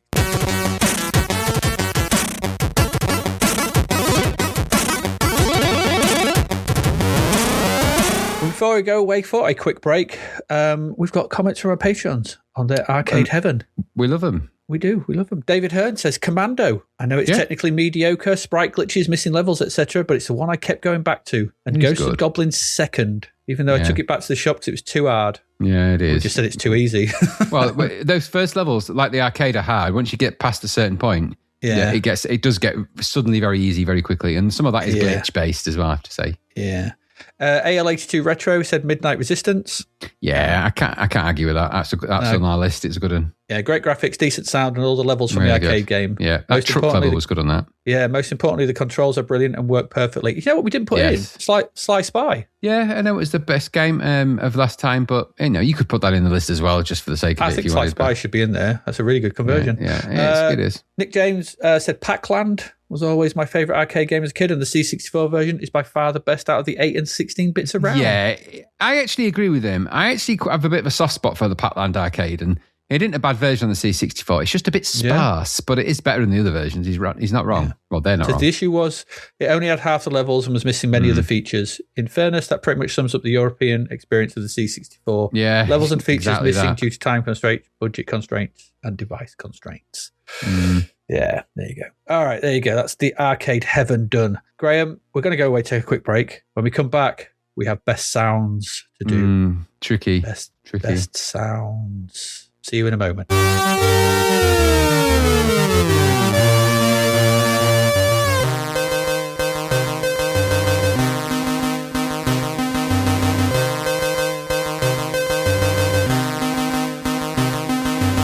And we're back with probably the. I mean, how did you do this? It's best sounds. And this. I mean, this is one where we could just. I mean, we would. I think that we were driving back from the university the day where we've been, and I think our entire conversation was just around this because we've talked about it. And so difficult. It is very difficult because people like what they like, don't they? And people like different sounds. People like. I mean, that's the. People like different bands and different musicians and different genres for the exact same reason. We can't all like the same thing, and to try and find one tune and remember in mind that there's probably about 1,000 pieces of music one way or another, and various qualities, maybe more. Not every game had sound, of course, but most of them had some kind of tune variation on the C64. Some of them exploited the SID chip in different ways, and some of them used samples, and some didn't. There's a lot of stuff, but I'll tell you what I have done. I actually went back and I listened to every single one of the ones that we'd put in the best sound category. I'm not going to say I listened to every single one of those 1,500 because I didn't. But I went back and listened to every single one that we'd nominated for the best sound and best audio sound through all of the bread bins. So I went through and listened to them all. And it made me revise. I mean, it made me actually, I needed to revise the list. I needed to revise my own thoughts. Not necessarily because we made the wrong choice at the time. That's not my thoughts. It was just I thought, actually, because a lot of the sounds and audio that we thought of, we narrowed it down to 3 and then narrowed it down to 1. there was just a lot of music in there that probably should have been in the lists. And some of it was in the sort of nearly runs and the also runs. But I've just come to, you appraise your music over time, and I've come to like different things for different reasons. And there's music I didn't know about back then. So everyone knows of the same. If I asked any C64 fan to name me 10 SID tunes, regardless of preference, I reckon probably 7 out of those 10 would probably be the same tunes. And everybody would say Monitor on the Run. Everybody would say, everybody's got their personal favorites, but everybody would probably remember certain tunes more than others. They just do. Last Ninja probably would crop up a lot and stuff like that. So my ambition for best sound wasn't to sit and try and convince you during the Breadbins that you were wrong of any of the choices that you made, because that's not what it's about. I think you were completely justified in the choices you've made, same as I was. I'm just thinking that I've revised some of my own thoughts about some of the tunes that were in the list. And I've come to appreciate that as we got towards the end of the podcast and the music just kind of ran out and there was very few people doing it, and some of them did a good job towards the end, it made me really appreciate how great the musicians were for the 1985 to 1988 period, because there is some astonishing music comes through that period and across the board from all sorts of different places and different games. And so my best sound became an appreciation of some of the music that was out there that's kind of got lost in the mists a bit, and not wanting to just point the fingers always at the same people. There is, but it almost sort of falls that way, because in a weird way, aside from David Whittaker, that very rarely gets in any of my lists. And he was arguably the most prolific, but he kind of proliferated 30 to 40 second loops. Yes. So, very much so. Whereas if I'm talking about people that just opted to make really good long form pieces of music, there's not a lot of them. And there's some that did it that aren't even in any of our lists because they weren't reviewed in Zzap. But there's some great music out there, and it's a bit of a, really, I wanted to use this best sound to sort of just give some of those amazing composers a bit of a pat on the back for their achievements in their work. Whether they're your favourites or my favourites or the podcast listeners' favourites, everyone has their favourites, but some of those pieces of music are just amazing. And when I think how they were inputted and made and coded, and crazy that they're so good. I mean, just mind is blowing, really. Yeah. I think, I think that's the thing in it with the C64, because, I mean, everyone remembers, because Zzap, obviously we're based on, the Zzap magazine, and Zzap went through this period sort of thing where it started early on, and there were some early tunes from people. So your Thing on a Spring, there was things like that early on. Confusion, I think, had a decent enough tune. But then kind of there was this Monty on the Run moment. Yep. Which just changed everything, I think. I think the Monty on the Run is the, we didn't give it its props. We gave the music that year to Hypersports. I don't know that why. One's on me. That one's on me. I'll take it. But I still think it's a great piece of music. I think it's a great version of Chariots of Fire on the C64 done by Galway. You never go wrong with Galway. But I think there was that moment, wasn't there, when Monty on the Run happened and everyone heard it and was like, what the hell is this? Yep. How is this coming out of this machine? Yep. Because before then, you'd heard a lot of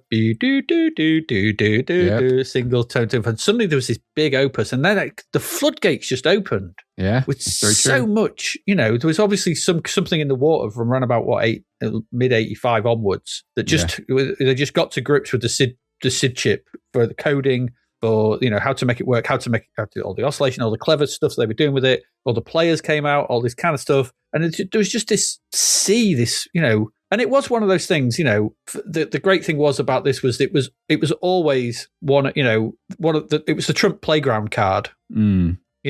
Against Spectrum, Amstrad people. They had some decent games, sort of thing, but did it sound like this? No. And there's so much, and we've got a big long list here of stuff. The ones we kind of agree on, and there could be, I mean, the stuff you've put in there, which I'll agree with as well, but the ones I put just on a quick thing: Driller, Gem X, came a bit later, Green Beret, of course, Master of Magic, Monty on the Run, Parallax, Rambo, Yi Kung Fu. But there's loads of others: Cybernoid, Cybernoid 2, Delta, Ghouls and Ghosts, Hawkeye. I forgot Knucklebusters. I couldn't forget Knucklebusters. Hawkeye, Hunter's Moon, Knucklebusters, Light Force, Spaceball, Spellbound, Stormlord, Target Renegade, Task 3. We ain't got Trap, Turbo Outrun, Warhawk, Whizball, Zoids. Trap, another one. It's just a plethora of riches. It is. And I wasn't particularly a synthy person. I know Gary was. I was hanging around with Gary at the time. Gary liked his synth stuff, but I kind of was around that, like a bit of New Order and things like that, like some Depeche Mode. But that came a bit later. But the C64 was just, those sounds were defining. I would hook the TV across the landing and have the bathroom door open while I had a bath, so I could listen to Green Beret. Yep. Off the landing. So you can't, like you rightly said, you cannot do a best one. No, you can do a best one for you, maybe at that time, or there's a nostalgia sort of thing that you could attach to that. Some of these things are very much, you had to be there at the times, and they leave a lasting impression. And that's one thing I'll say about all of these 664 tunes in that list, all of them. They all left an impression. Sometimes, like things like Knucklebusters, the game was arse, but the game was massively left arse. an impression. And so it did with a few others, I got Comic Bakery in there. All thrust. See, again, I mean, they're not, like I said, they're not in my list. I wouldn't say they were my favourites. That's not to say they're not great or anything. Comic Bakery is okay. And but you could put, you could take out a great percentage of Galway's and Hubbard's tunes and just put them in that list. And nobody's really going to argue with you, because they were really good musicians on the C64. Same with some of Ben Dalglish's stuff. And I was going to say, we got Last Ninja. And Haroon Tell. And there's just a whole bunch of musicians in there. A lot of the Maniacs and Noise stuff. You can't really say it's not great, because, Matt Gray, of course, many of Matt Gray's stuff. I mean, Matt Gray, actually, I give some props to Matt Gray. He gets a little bit of, I know he's doing a lot of amazing work now, and he's done a lot of the remakes of the sort of tunes, and he does amazing work. Hats off to the guy, amazing work. And I'm not just saying that because he's going to Zzap Live, but he does. But fair props to the guy. When I've come through to look through and listen to a lot of the music that he was involved with, he never really under-delivered. If he turned out a range of music, most of those pieces of music were 3 or 4 minutes long across the board. So if he turned out music for a game and it was a few pieces of music, you got a few pieces of music out of the guy. It wasn't a Dave Whitaker where you got, 35-second main loop and then, a few short bursts. And that's fine if that's, that's the constraint and that's the time and everything else. But with the exception of maybe a few other composers for the machine, he always gave you a good batch of tunes. And I mean, when he did they revisited all of the music, didn't they, for Hunter's Moon? And he redid it all, much longer versions as well, like a big longer remix version when they did the recent sort of re-release of it. And fair play to the guy. His music's great. I just want to say, I think he's never really came at the top of the tree in our lists for anything. I mean, that's close, because we haven't got Tetris in there, but he came close. He came also around to Tetris. Yeah, and again, I didn't put Tetris in for a reason, because I like Wally Bevan stuff, but and Tetris is a kind of a landmark in its own way, and in its own sort of mode. But having listened to it again, I much prefer I'd prefer Dark Side if I'm going to listen to another Wally Bevan bit, and I quite like Scuba Kids. There's other stuff I like by him. Yeah. And yes, it was a good game. Did it suit that? I don't know. It's more of an Egyptian thing, wasn't it? By the by. But Driller, I think, and some of the Matt Gray stuff that has never really got the props perhaps it deserved from me, maybe actually more than you. But I really have come to like Dark Side and Driller and some of Matt Gray's stuff. Now, I know we call him Thumpy Matt Gray, and all joking aside, because some of his stuff is quite thumpy, in all fairness. Yeah, you can't argue. But, and some of his Last Ninja 2 stuff's really good, and I wouldn't say I like everything by the guy, and because that's but you can't like everything by everyone. You don't like everything by everyone, but anyone. But I think Driller is a deserving piece of music to come back out of its void and be placed back into the sort of upper leagues. Really, it's up there for me with the Knucklebusters and the really elite pieces of music on the C64, and it perhaps deserves a place in that kind of Hall of Fame for being a beautifully atmospheric piece of music. And a piece of music that makes a really boring ass game quite tolerable. In fact, I would have loaded that up to listen to the music. Really, I tell you a game that could have done with that music. If you ever try want an experiment, put the music for Driller on like Sid Play or something, and go and play Sentinel, and it gives it a whole different vibe. Yeah. That's a good call. Or Tau Ceti or something like that. Yeah. It's just it suits a certain kind of game. Yeah, I completely agree. I mean, I remember us hitting Driller and listening to that music, and I'd listened to it at the time, but I think I was on the way out of, because it was 88, wasn't it? So I think by that point, I was kind of on the way out of being into the C64 in a personal level sort of thing. I'd turned 16. I was getting a bit older. I was thinking, so I wasn't really giving them the time that I had given to things like Parallax, Knuckle Busters, Monty on the Run, and all this stuff from 86, 85, 86, into 87. So when the Driller came along back then, I was like, yeah, it's all right. I wasn't really sort of that much into it by that point. Coming back to it, Driller's astonishing. It's just amazing. There's bits in that Driller tune sort of thing, and the way it sort of is shaped, and the way, you get that, you obviously get that, Carpenter-esque intro part, you get the bit in the middle, you get that euphoric sort of chord sequence halfway through, and then those drums drop in. And it's like, oh, good Lord, this is on a good sound system now when you listen to it properly. Rather than just from a 14-inch CRT portable television speaker. It's just massive, and it's ace. And so I absolutely adore Driller. And so I think one of the things we were going to do for this one was, can we do a favourite three? And there's one other one I want to talk about as well before we do this, and that's Gem X. Because Gem X was a tune I was completely never heard. Chris Hulsbeck. Yeah, Chris Hulsbeck. Never heard it. No, I was aware. I was aware of the game because I was aware more of the iconography. I'd seen some people have the girl with the bunnies and everything. I'd seen that on images, sort of thing, but I never really understood what it was. And I actually thought it was some kind of odd Japanese puzzle game type thing. But it was a pastiche of a Japanese puzzle game, as it turns out. So I'd never heard the tune from it ever. When we got to it, I was sat there listening to it, and the more I listened to it, the more it just kind of there was almost a Pavlovian response, because I said at the time, I'll still say it this then, it really reminds me of the Phoenix Wright games. And I love the Phoenix Wright games. The first three of those, Capcom sort of visual novel detective, lawyer style games. They're just absolutely brilliant, but they've got some brilliant music in them. And what it reminded me of is the ending piece of the music. Now, it's not the same, but it's tonally very similar.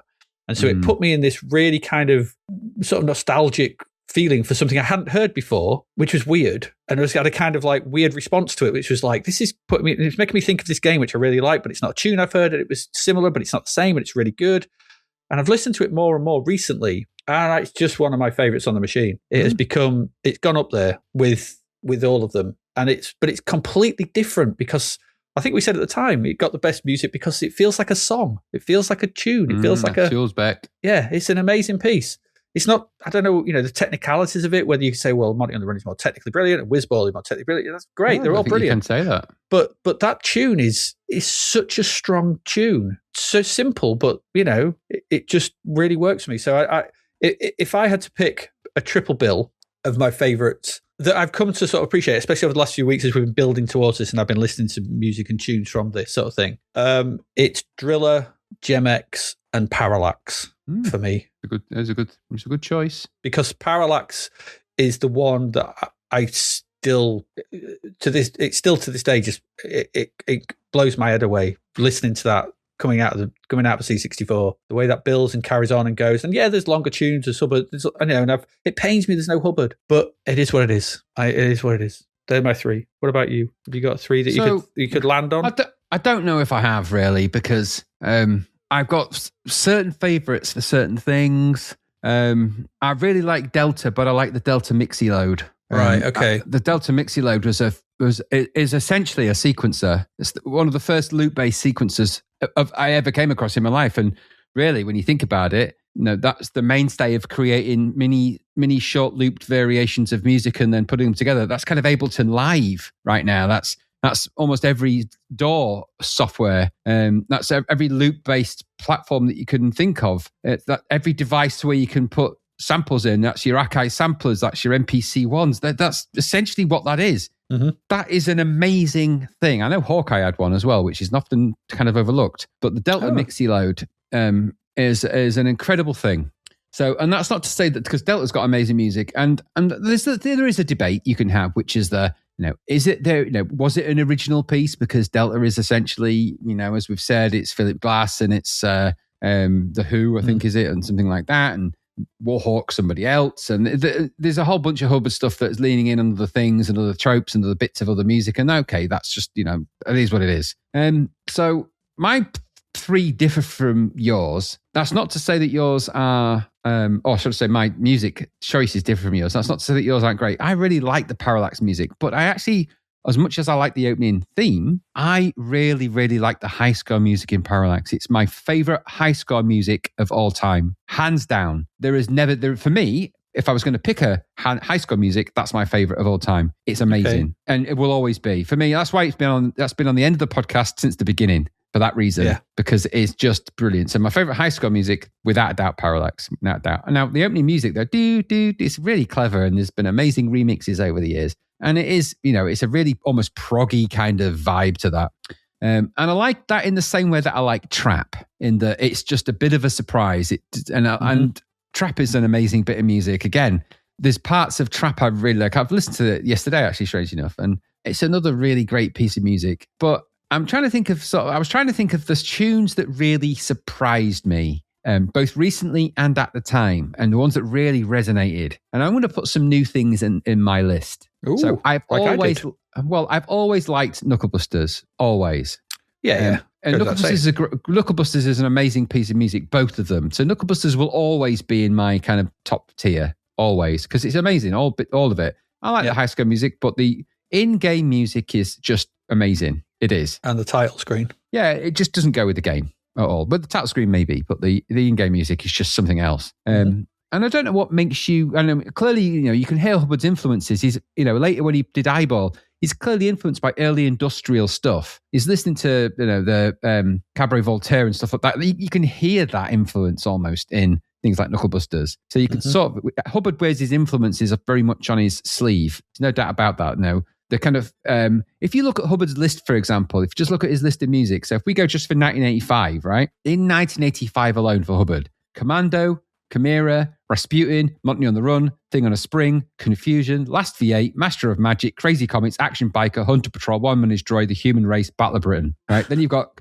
something, and you've got Gremlins, a version of Gremlins that he did, which I don't think I've ever come across in there as well. And then you've got, then you hit in 1986. That's just 1985, and that's missing out a couple of things that are in there with like some of the demo stuff he was doing. Now, I'm not bigging up Hubbard without, everyone on the C64, Rob Hubbard is synonymous with it. Yeah. But just, how to pick out of any of those just for 1985. For 1986, Sigma 7, Bump Set Spike, Ninja, Light Force, Jerry the Germ, Warhawk, Thrust, Flash Gordon, Spellbound, Tarzan, War, Zoids, Formula One Simulator, Hollywood or Bust, Cantilla, Phantoms of the Asteroid, Knuckle Busters, Feud, Zuluk, if you go into demos, Dragon's Lair 2, International Karate, Sanxion, for goodness sake. That's just 1986. So when these composers are prolific, and you could do the same for Galway and some of the others, when these composers are prolific, almost by approximation, they just simply had most of the music that was out there. Yeah. And so,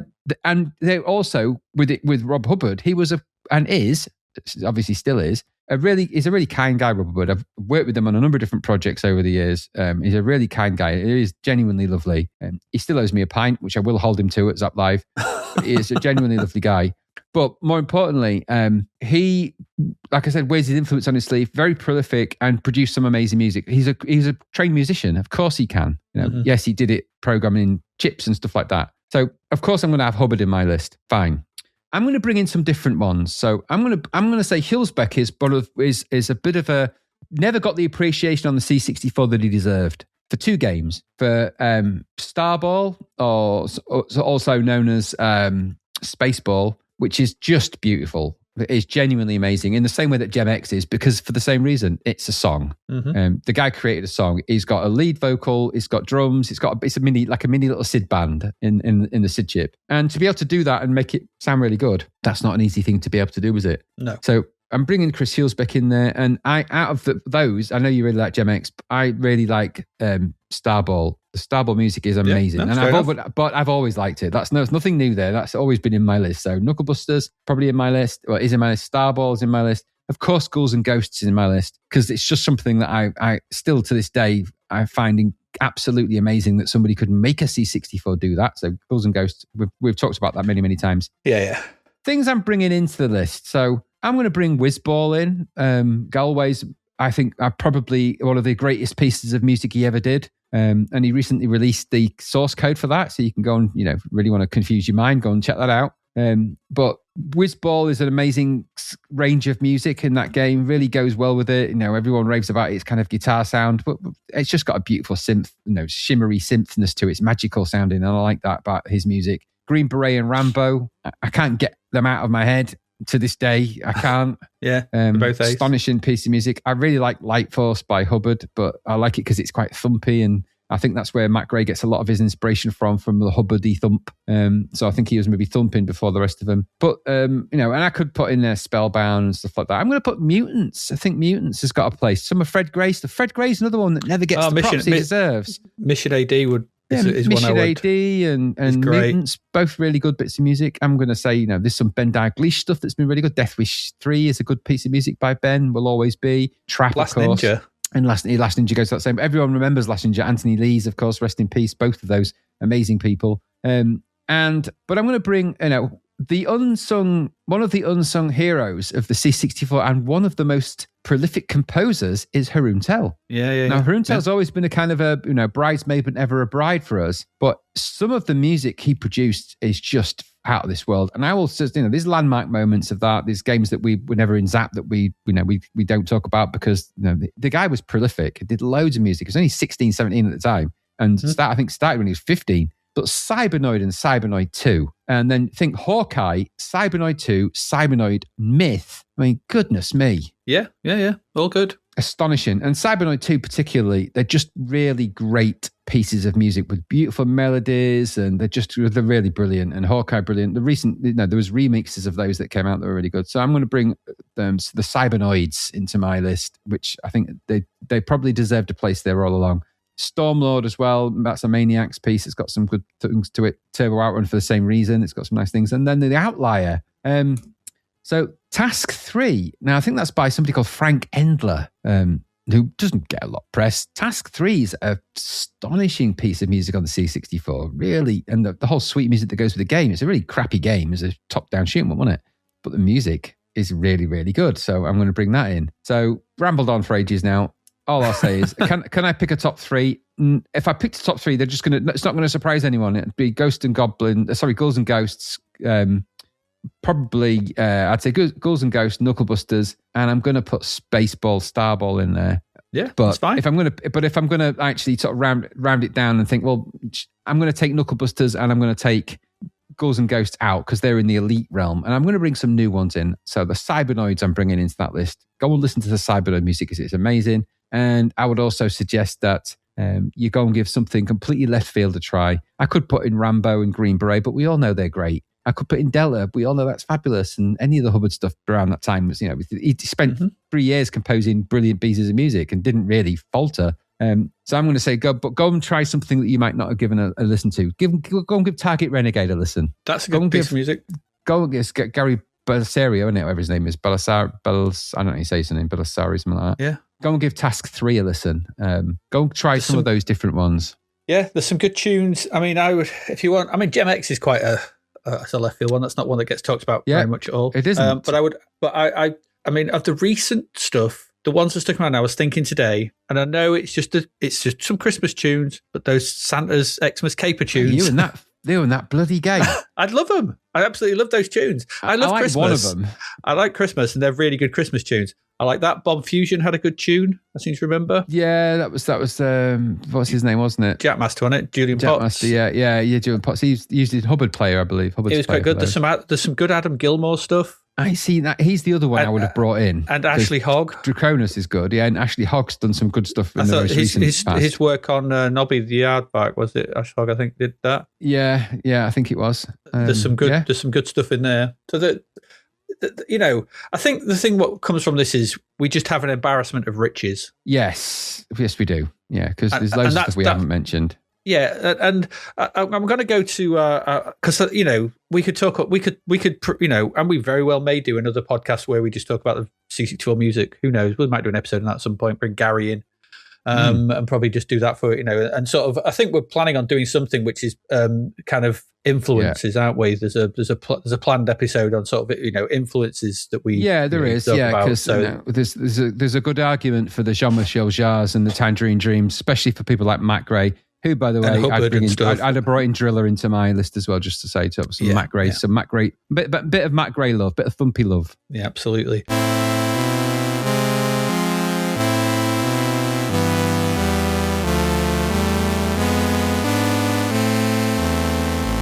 But I'm just going to bring in the patrons because they've obviously, this is one where we did get quite a few responses to, because of course, why would you not? Mubar said, yes, Hubbard's sanction loader is unbelievably good, but as Graham says, it's worth considering the musical suite around the game, and the Prokofiev piece on the title screen of Sanction is a bit of a step down. A solid 6 to the loader's 10, I reckon. And there's one bit of audio that to my ears is even better than the sanction loader and isn't sullied by any duff tracks, and that is Hubbard's music for Eyeball. Okay, yeah. It's good. It's good. It says, no, it's not an original tune, just 2 Cabaret Voltaire tracks jammed together, and no, Hubbard himself doesn't think it works the tune, but Rob's allowed to be wrong. It's an absolutely storming tune, improving on both of the source tracks and creating a sophisticated driving soundscape for an otherwise ordinary game. I still regard the introduction of the bass line around 2 minutes 40, when the track transitions from Whip Blow to I Want You, as one of the greatest moments of audio on the C64. And it's soon followed by a slightly panicked drum roll that's a delight. Yeah. Nice. Brown Sauce, he says his favourite, and I know what it's Comic Bakery. Yeah. He says, yeah, that's it. He just gives the list. Comic Bakery, number 1. Ocean Loader 2, number 2. And Think Twice 3 by Haroon Kimmel of Red. Yeah, Red Hubbard. Yeah, he used a variation of Hubbard's player. It is a good piece of music, that, but it's a demo, so. Yeah, he says, sorry, last one was a demo. If it has to be a game, then the Commando High Score theme. He's a softie, isn't he? Really? My favourite High Score theme is Terra Crestas. I know you like down, down, down, down, down, down. So good. It's so so good. Beautiful. Yeah, I can see why you like that. Special mentions from Gary. Cobra, Ben Daglish. Ben Daglish, yeah. I never really liked it, but I know he does. Yeah, Rambo's. Yeah, Kung Fu, of course. Jar in it, big long Jar. A very good version as well. Amazing piece of music. Mind Smear, Barry Leach. Yeah. I don't know. Okay. Parallax, the Sanction Loader. Hypersports. There you go. David Hearn said Green Beret and Rambo loaders. Can't really go wrong with them. And Commando and Monty on the Run in game from Hubbard. Monty on the Run's really good. It's like I said, it's the sea change moment, isn't it? Thing on the Spring was the kind of setup, and then Monty on the Run just went and ran with it, and they just changed everything. What we could expect from that Sid chip. Lee Dove, they say their favourite one is I don't know if it's the favourite. Whizball. Yeah, that is great. They say every single piece in Whizball sounds like a band just jamming in a pub. It's an eclectic and incredible achievement. Yeah. Tetris, C64 version isn't the best, but it's the best music out of all of them, with a moody piece that plays for about half an hour. Yeah. The Last Ninja, good point made here. The cassette version was better than the disc version because you got more music tracks, which is true, I suppose. You got the loading tunes, didn't you? In retrospect, a lot of what made The Last Ninja was the music and graphics. Yeah, it was, because the gameplay was rather rudimentary. Yeah, and you had you did have loading music, and you had because you had the Anthony Lee's loading tunes, didn't you? Yeah, you did. Yeah, and they were all good. Driller. If only the game didn't run at seconds per frame. This moody, dark piece kept me playing Driller for a lot longer than the C64 port deserved. It is good. We used it in so many demos, that as well. Yeah. And Fist 2. The legend continues. They say, I know these were composed for a different game altogether, one of the Lord of the Rings games, I think, but I love these tunes. There is something about that piece. They're atmospheric, aren't they? Yeah. Because I would group, if you're going to have Fist 2, you get Usagi Yojimbo as well. Because again, Usagi Yojimbo has those doom, doom, doom, to fit the game. Yeah. So I would put those two. But yeah, there's that they're hard to hum, those Fist 2 tunes, because they're because they're not really hummable. Is that when you go in the caves, you get that doom. They're very atmospheric. That's the best thing you can say. Yeah. Dr. Goggles, for me, music was a huge part of the C64, so take this with a pinch of salt, because there are hundreds of favourite tunes. However, Last Ninja, with its multiple loading tunes and songs for every level, blew me away. Completely awesome from Ben Daglish and Anthony Lees. AL82 Retro says, think it's impossible to single out a single piece of music as the best on the C64, so instead I decided to nominate a composer and their overall body of work. It itself is a difficult task because they were truly amazing composers. I believe the award should go to, first and foremost, Rob Hubbard. Perhaps it's the fact Hubbard was a musician well before computers were a thing, but there's a sense of structure, technicality, and timing unique to his compositions. They're not necessarily my favourite pieces of music on the C64, but the level of proficiency on display is unparalleled. Monty on the Run is an early example of Rob's brilliance, a revelation for 85 with One Man and His Droid and International Karate, only cements his reputation as one of the very best in the business. Did we mention Master of Magic as well? Yeah. Yeah, there you go. I think that's a good celebration of the SID chip, because it's in the right hands, it produced some incredible stuff that we still love 40 years on. Yeah, and that's the lasting impression it leaves you with. You don't forget some of those moments. You just don't. No, you don't. And like I said, there's some unsung heroes in there. I like the music for Night Games by Dave Whitaker. That was always, I remember we're loading it up and thinking that's pretty cool. There's loads Night of it. Games is good, yeah. I know. Some Electroglide. I love the music to Electroglide. Exactly. Martin Walker's stuff, some of the stuff, he's got that kind of shimmery quality that he brings to the music he does. Mm-hmm. And I quite liked some of that because of that reason. And the music for Q-Dex, which is Matt Gray, I think, was really good. It's very thumpy, but very good. There's just every now and again, something comes up. And of course, we haven't mentioned Richard Joseph, and go and listen to Cauldron 2. Cauldron 2, Antiriad. Or Sacred Armor of Antiriad, or even Rimrunner, if you want a dubiously titled game to listen to. But and again, Richard Joseph was taken from us very young as well, as was most of these people that have sadly passed away. There was a lot of great composers on there, and I think you're right actually to call out Adam Gilmour, because Draconis and some of his other stuff is ace, and just he really captured something, and he did a lot of that for probably next to no money as well. I don't think he made his millions out of that. So fair play to that, and I'll even give a little bit of a nod to Dave Whitaker. All right, Dave, since BMX Simulator's good. I like BMX Simulator.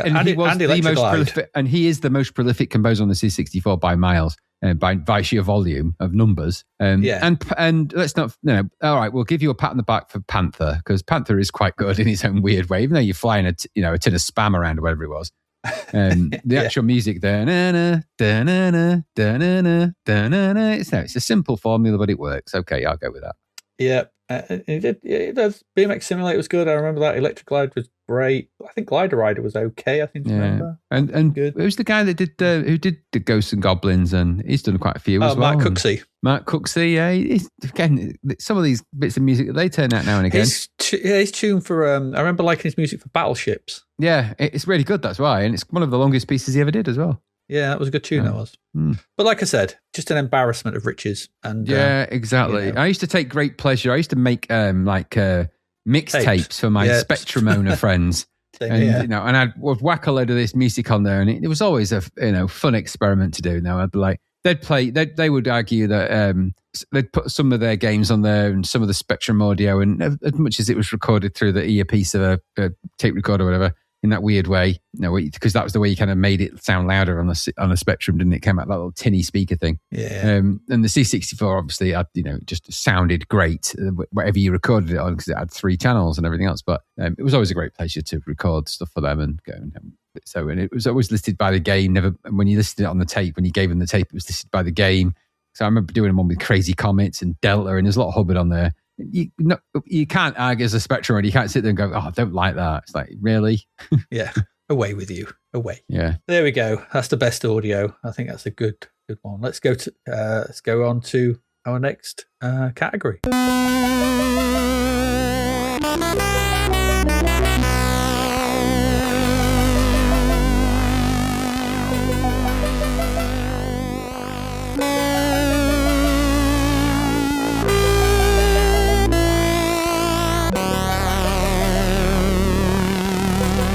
And up next, 2 categories left. We've got the craziest concept. Yeah.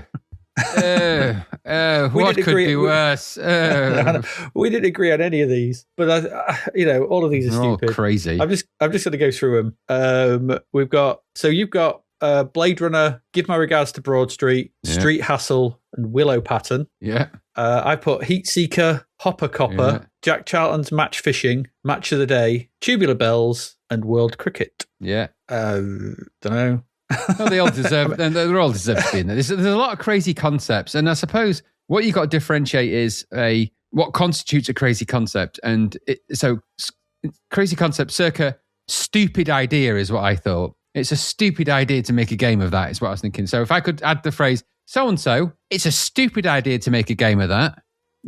And Blade Runner's in there because it was a game about the soundtrack, because that's the only license they had. So they made a game based on the soundtrack and then inserted stupid things they didn't have the IP, relatively IP infringing, the Repli droids. So, I mean, it's so stupid. Give My Regards to Broad Street was a very early title that we reviewed, but it's a game based on a stupid idea anyway. It made no sense. You're just driving around in that crap London with terrible controls and finding bits of sound files. Street Hassle was a bizarre one because it was just a crazy idea of just beating grannies up and planting monkeys in the ground and just smashing your way through. Now it's just to beat them up, really. Yeah. But it just seemed a bit odd.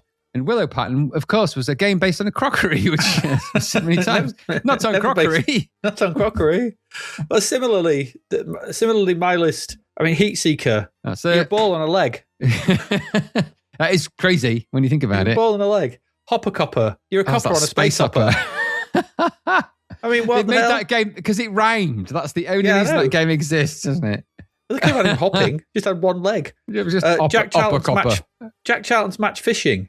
Because this is a game that expects 8 people to sit around a table with their hands under the table to then jab away at a keyboard when their icon flashes. The idea of doing a match fishing game on a computer is kind of wild, really. Jack Charlton never signed that off. Yeah, Filofax. Match Today is a Filofax simulator. Tubular Bells. It's not even a game. It's just some light simulator. But it was in there and it got reviewed. Yeah, it did. And finally, World Cricket. Because World Cricket was a scoreboard. Yeah, I mean, there's been a lot of crazy concepts over the time, hasn't there? There has. And I think, interestingly, our games are almost opposite ends of the age range of the games. So there's a whole bunch in there. Yeah. I mean, I actually couldn't remember. And that's partly because unless they really were memorable, I should have put Heatseeker in my list, actually. I would have put that in thinking about that. But ball on a leg. But just thinking about some of those, and the Jack Charltons, and there was that kayak game. Do you remember that was crap? And that was a stupid idea. Yeah. And there was the game when there was like 64 million places to go, but it was just the same various trees. Explorer. Explorer's another stupid idea. Yeah. 32,000 different views. They all look the same. Oh, they are. There's just sometimes people get convinced of an idea and they just go with it and they make it. Yeah. Nobody stopped them, and it's the nobody stopping them part. Nobody, and they never play test anything. And this was the thing about early game dev on the C64 for quite a long time. Nobody was play testing these things. The only people that played it were the people that made them. Had they played them, but then I think so all of those are crazy concepts, and there was a strand of thought in me that thought maybe there should be some Jeff Minter games in there because his games are crazy, but in actuality, most of his games are just kind of variations of shoot-em-ups and shooters. Yeah, they're generally shooters and things like that. Yes, there's camels and llamas, but they're often those Attack of the Mutant Camels is basically that Star Wars game, isn't it? It's Empire Strikes Back. Yeah, the one I would say that's probably missing that I just sort of remembered is that Room 10. Oh God, yeah, that actually did win. I think 1986 or 87. That was that 3D Pong. God, that was so crap. In zero gravity. Like nobody at no point someone should have gone. No, stop it. Some of the games that shouldn't have been crazy but ended up crazy, like when we've had snooker games when you could change the dynamics of the game with a different coloured table and stuff. Why would you want to play snooker on a yellow table? It's like nobody would. Just where they're just making parameter shifts for no apparent reason. Any of those crappy sports games that we remember, those sort of the sports management games were probably some of those. Well, the Ringler, both the Ringler, some of those ended up in the crazy world of sports, didn't they? Because they kind of went a bit stat mad. But likewise, the football management games that they kept repeating over and over again. The cult game stuff. Yeah, because they took the core concept of a football management game and took it to crazy levels. Yeah. So you ended up managing really niche parts of the thing. It was almost like the person that washes the shorts guy. Oh, we've got team shorts washer simulator. Yeah, we've got that. Yeah, we can manage that process. Stupid ideas. Or what was that boxing one where you just sat in an office? Oh God, that's what I mean. When they don't get the idea of what it's about, and so I think Heatseeker is a crazy concept, actually, albeit because it's kind of wild. And do you remember that game that was based on when people went out to a field camping and just went on a trip, quote unquote, and when they were in there chanting around the campfire, they invented this game, and it was like incomprehensible. Oh. It was this. Was it I? I, yeah. That one, yeah. Yes. There's also completely incomprehensible. What was that crap? What was it? Taskmaster, where you were that heavy metal roadie and it was basically High Noon just with different graphics, but you were a heavy metal roadie or something. Merlin as well. Remember Merlin with the world's biggest cauldron? Yeah. Oh God, yeah. There was some wild ideas, and so any of those concepts. And I think just those ones stood out to me. I remember thinking at the time, but give my regards to Broad Group was crazy because it was just stupid and driving that thing around aimlessly. And I remember thinking Street House was wild because it was, the idea of just punching grannies in the face. But I suppose Death Wish 3 did that as well. Willow Pattern, that was an unusual one, wasn't it? To base a game on the pattern on a plate. On a plate. I mean, that's a special kind. I mean, I know that's a Duddle game, isn't it? I think. Yeah, Greg Duddle, yes. And no disrespect to the guy, but it takes some imagination and heavy suspension of it, really, to go through that. I'm not quite. I can't remember what you had to do now when I think about it. No, I think it was just basically a sort of wander about. There was that weird bit where you had to jump under the bridge and there was those giants reaching down to get. And I was like, what? And if you found a sword, but then if you lost it, you couldn't get that sword back. Oh, this is stupid. And Metabolisks should probably be in that list. Really, I mean, Man Birds and God knows what else was going. That game. It was a sprite melange, wasn't it? It was like, it went mad. The other one I think we might be missing as well is, there's a couple actually. Just looking at the list of the ones that won, as Phileas Fogg's balloon battles. Dude, that was a stupid idea. We should have a separate crazy concept is one thing. Stupid idea is a different thing, I think. And Roy of the Rovers. That was that really was crap. I mean that's probably licensed catastrophe really more than probably crazy concept. But the true crazies. I think Heatseeker, I'd probably put that at the top there, and Jack Challenge maybe. But ball on a leg. A ball. It is absolutely weird. But that's the thing. It's weirder than Weird Dreams, and Weird Dreams is weird. Yeah, crazy concept don't mean bad game. It's just crazy concept, and it was some kind of ecological, game about greenhouse gases where you were a ball heating on a balls. Leg. Yeah, you had to heat balls. Okay. In some flick screen platformer that looked like a rack. Yeah, and with really good graphics actually. And I mean, Iraq was weird as well. Yeah, Iraq was a strange game, very Anteriad looking actually. That. Yeah, but I agree. Yeah, craziest concept. Heatseeker is just a weird one, isn't it? I mean, we can probably agree on that one. There you go. I'd put Heatseeker up there, and Tubular Bells as well because it's literally just a screensaver. It really is. It's just a screensaver. Yeah. But there you go. That's that.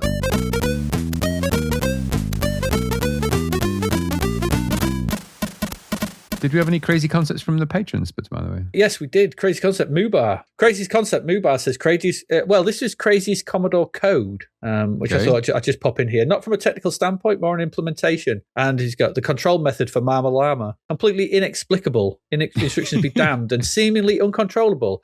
I actually thought the description in the Zzap review was spot on. Kill enemies by attempting to control a character that's whipping across the screen under its own steam. A whole quantum level of Minter bafflement above its regular bafflement. And that's coming from a fan. I once asked Minter about that game, and his result was inappropriately, in more ways than one, sheepish grin and that trailed into nothingness. So there you go. Lee Dove's weirdest game, Gribbly's Day Out. It's a weird game. It's a bit odd. They say, sorry, Jeff Minter, Braybrook had you beat here with you playing a psychic one-footed green guy floating around trying to hide their children in a cave. When you say it like that. Well, when you put it in those terms, what's a leg on a ball got to do with it? But yeah, there you go. That was our craziest concept from our patrons. Love it. Right, let's go. License Catastrophe. Let's move on to that.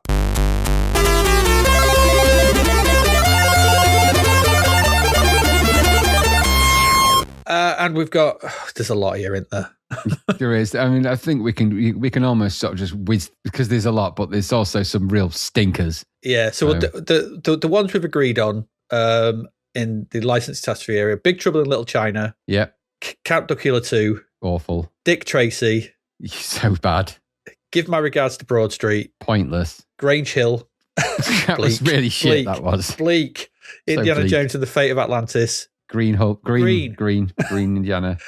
Knight Rider. That was bad. And Laurel and Hardy. With one of the characters was missing from the game, really, I believe. Most of it. I think so, yeah. We did have others.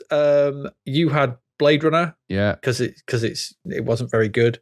No. Cobra. Yeah, that wasn't very good. How did I forget Howard the Duck? I might have to put Howard the Duck into mine. That was bad. Inspector Gadget. That was dreadful. How did I forget that? Rubbish. Judge Dredd. Which one?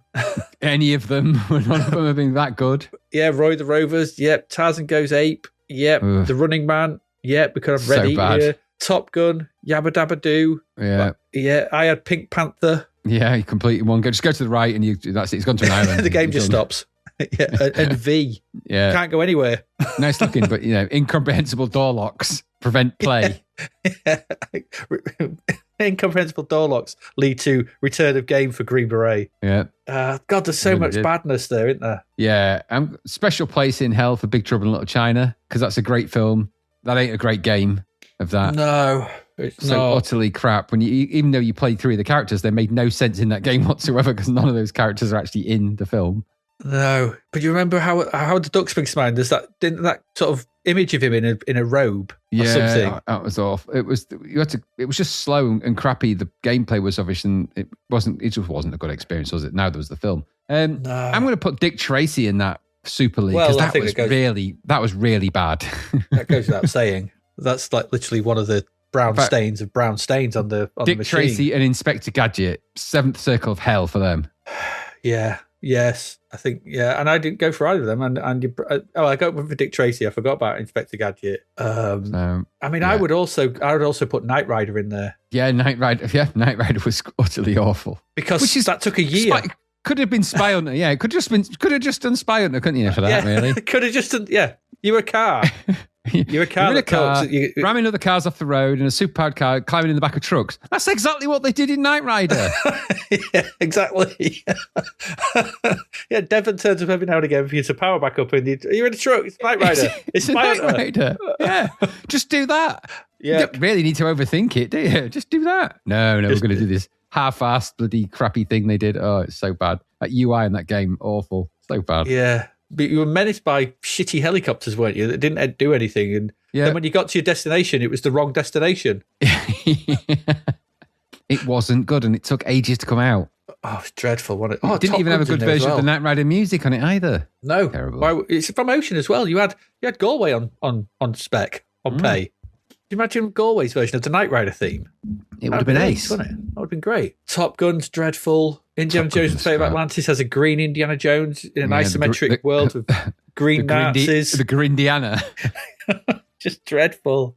But, there's also Count Duckula 2 in there. Count Duckula 2 is shit. Grange Hill wasn't good, was it? When you fell off that roof. No. Out of any of those, I'm just going to say out of them, the ones that really did make me want to change my underpants, Dick Tracy and Inspector Gadget, really, and probably Count Duckula 2, actually, because of when it came out and all the lessons you could have learned and should have learned by then. Yeah, but but any of those games are rapidly, in the boiling pits of hell. So and Howard, just again, and we'll get to Licensed Dream, which is a new category in a minute. But just you've got so much potential in these games, and these ideas, in these IPs, and these things you could do. And there was Danger Mouse. Remember Danger Mouse? That was shit. That was most of the arcade tie-ins have been rubbish. Licensed tie-ins. Yeah, most of the licensed sort of cartoon tie-ins, have been rubbish. Yeah, they've all been dreadful, haven't they? Sort of thing. I think the only one that really stood out was Daffy Duck. Daffy Duck was good, and I can't think of any. Even the Scooby-Doo one wasn't very good, was it? That Scooby and Scrappy later one.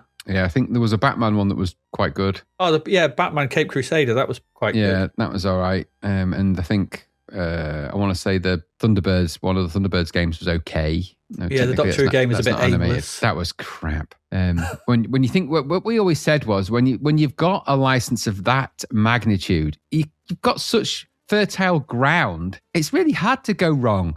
Because you're not like you're short of ideas and look and feel, because it's all there for you. We said it about so many games. I got bored of saying it. Yeah, there was the It Follows simulator, which was Back to the Future. Yeah, they kind of redeemed it a bit with the later Back to the Futures, didn't they? But yeah, you're right. It wasn't very good. And it wasn't very good. Again, Top Gun. And that was dog egg. That Top Gun game, Jesus Christ. Any of the Flintstones ones were all dreadful. Yeah, when you painted a wall in your house. Yeah. I'm thinking about the Running Man though right now, and I'm getting palpitations. That was eggy, wasn't it? That was really crap. So bad. So bad. So bad. Match of the Day should be in here. Really? Yeah, there's nothing in the Running Man, was there? You're just running through an empty level, getting hit by dogs periodically, as I remember it. Yeah, I remember us pitching a better game just on the spot. It's going, we should have just done this. Yeah. Oh yeah, that's exactly. Better. Yeah. Just a top-down stealth game or something. Yep. Would have been better. Highlander wasn't great, was it? Oh, Highlander, Jesus Christ. Miami Vice didn't really shout great, did it? No. In fact, when we've been critical of the licensed games, they tend to have been made by a certain company, and that certain company didn't do great versions of those, really. No, and they found a formula that on a broken game that sold 1 million copies. Yeah, RoboCop broken, Rastan broken. That was arcade, wasn't it? But broken. Yeah. Okay. I think we'll go Count Duckula, Dick Tracy, Inspector Gadget. Yeah. Any of them in that list, probably best off avoiding them. Yeah.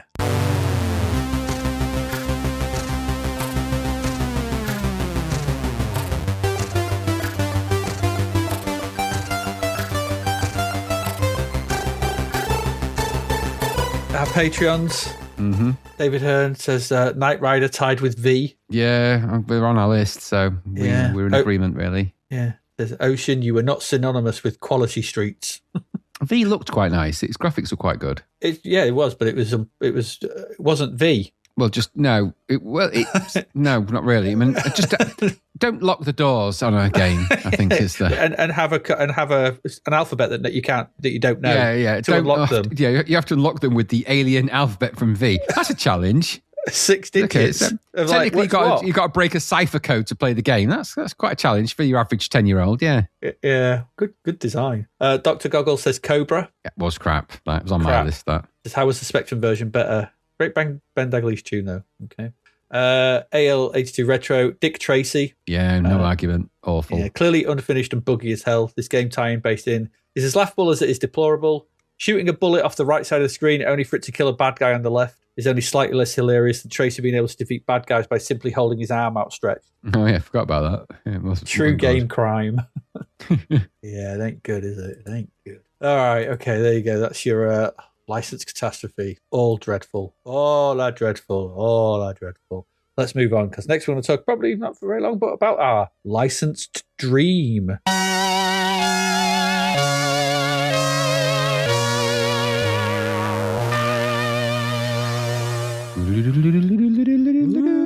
New category. Again, a new category that we sort of put together because we always talked about crap licenses. But over the period of the podcast, there was never enough in a year. But over the life, there has been enough decent licensed properties.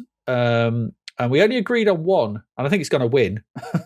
Because that is Samurai Warrior, The Battles of Usagi Yojimbo. Yeah, it's a bit of an unknown license, isn't it? You wouldn't necessarily, I don't think a lot of people at the time would have known it was a licensed comic. No, comic, innit? Yeah. Yeah, no, but I think at the time, I mean, I didn't know at the time. I just thought it was like a cool samurai game. Yeah. With rabbits in rabbits. that. Yeah. Clever game, Samurai Warrior. It was always a good little game to play that. Yeah, really good. And now it does belong in the licensed dream category because it was really, really good as a licensed property, although you may not have known it was licensed. Ones that were, for me, that were obviously licensed was Rambo for me. Yeah, it's not a bad call. It's not a bad game. It's all right. No, it's all right. It was all right, but it was just a good Rambo game. Is what my thought was. Yeah. As licensed games go, it was a licensed about Rambo. You played Rambo, running through the jungle, shooting people with knives and weapons. That's a Rambo game, right there. That was a Rambo with the Rambo First music Blood in Part it, 2. and a damn good version of Rambo. It's rare. Rambo First Blood Part 2. I think it was a good version of Rambo. Yeah, yeah, it's fine. Yeah.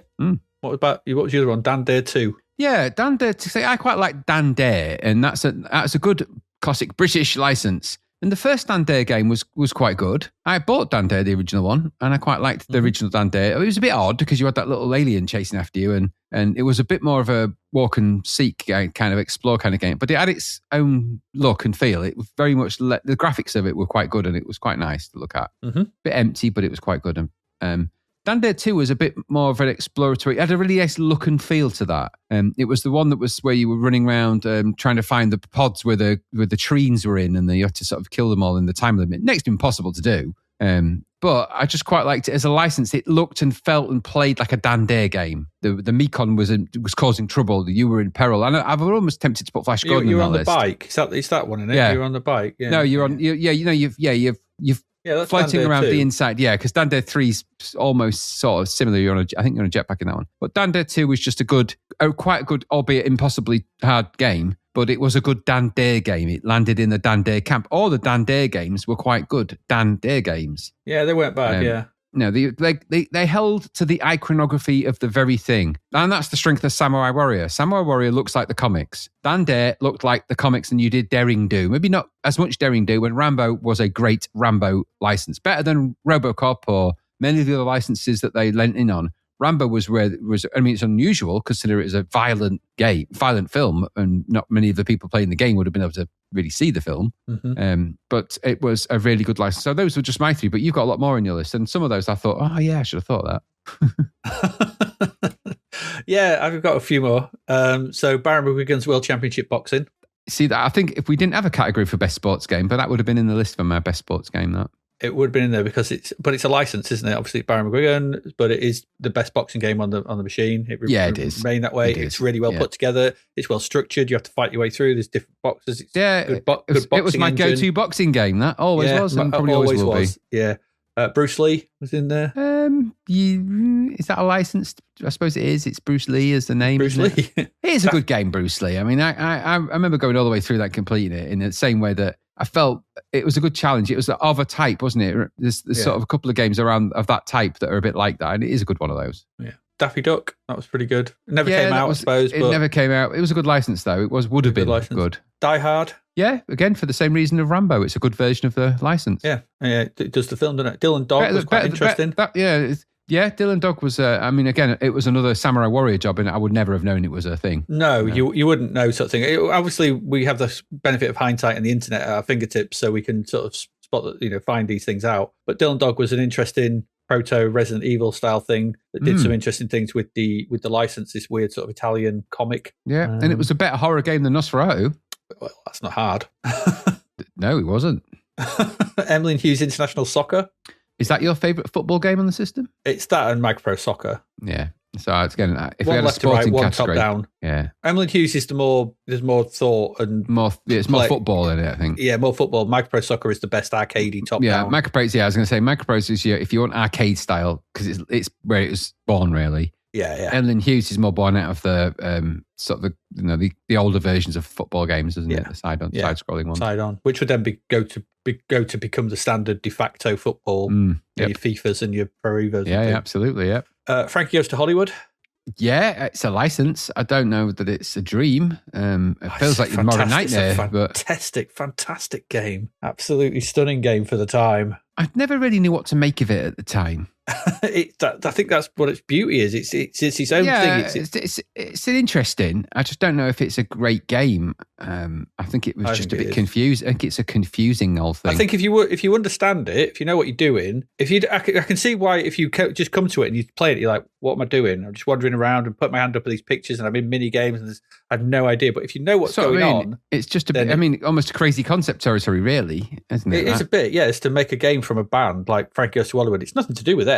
No, but it's got great music. It looks good. Yeah, it's good. It's Denton Design's best game for me. I don't know. I mean, it's all subjective, isn't it? I wouldn't have put it in the list, but I might have put it in crazy concept. But okay, Space Crusade. I wouldn't say it was a dream. Yeah, it's the best of that type, isn't it? Yeah. I mean, it got it right. It got it right, whereas the other one got it wrong. Hero Quest got it brown. Yeah, it got it browned itself out, didn't it? It browned out. Yeah, full on brown out. Yeah, but Space Crusade got it right, just about. Yeah. Yeah, and the Fourth Protocol, which was I'd never put that in my list. So. Did you even remember it?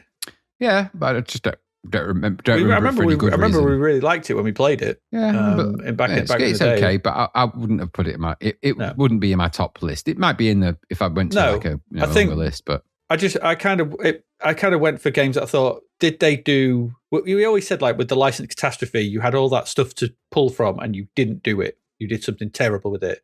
These games, I think, had the stuff to do it, and they did good stuff with that thing. And I think the Fourth Protocol does a really good job of translating the book and the story of the Fourth Protocol into an interesting game. And I think that's sort of icon-driven spies and stuff. And I think it's quite an interesting concept and works pretty well. It does maybe. I don't know how compelled I am with those kind of icon games, but maybe you're right. Maybe I don't know. No, I'm not saying it'll be in there. It's just a game that I remembered going, actually, when we went back to it, because I remember at the time I didn't have a clue when I played it back in the day, and I short shrift going back to it now with the instructions and stuff, and I was like, actually, there is a good get. Really, you can see what Zzap liked about it. Yeah. No, there is some. It is a good license because it's good at what it's doing. So, and for the same reasons as some of the others. But I think if I'm going to pick the best dream out of the licensed dream ones, I don't know where I'd probably land on. I think any of the three I've got in mind: Rambo, Samurai Warrior, Dande, any of the Dandes. They're all good in there. I might have thrown in, the Diehards and stuff like that. They were all particularly good. Like Aliens isn't in there, and there's one of the good Aliens games. Oh yeah, the British Aliens one isn't too bad, is it? Yeah, some of them are all right. So they do get it right. I think Space Crusade's a good one actually in that list. I didn't put it in mine, but I probably should have really, because that is quite good. But those are all quite compelling licenses, I'd say. Yeah, absolutely. And I think Die Hard's a good one because Die Hard, follows the thing of the film. You're creeping around the top of the Nakatomi building, taking people out and doing stuff and following the things, and it all works. Franco Solo's a weird concept. Baron McGuigan's is the best boxing game. They just work, these games. There's clearly some thought gone into them, and I think that's what I sort of wanted to reflect on these, because as much as I kind of like, we didn't sort of think it because it was so bleak. Andy Cap as well.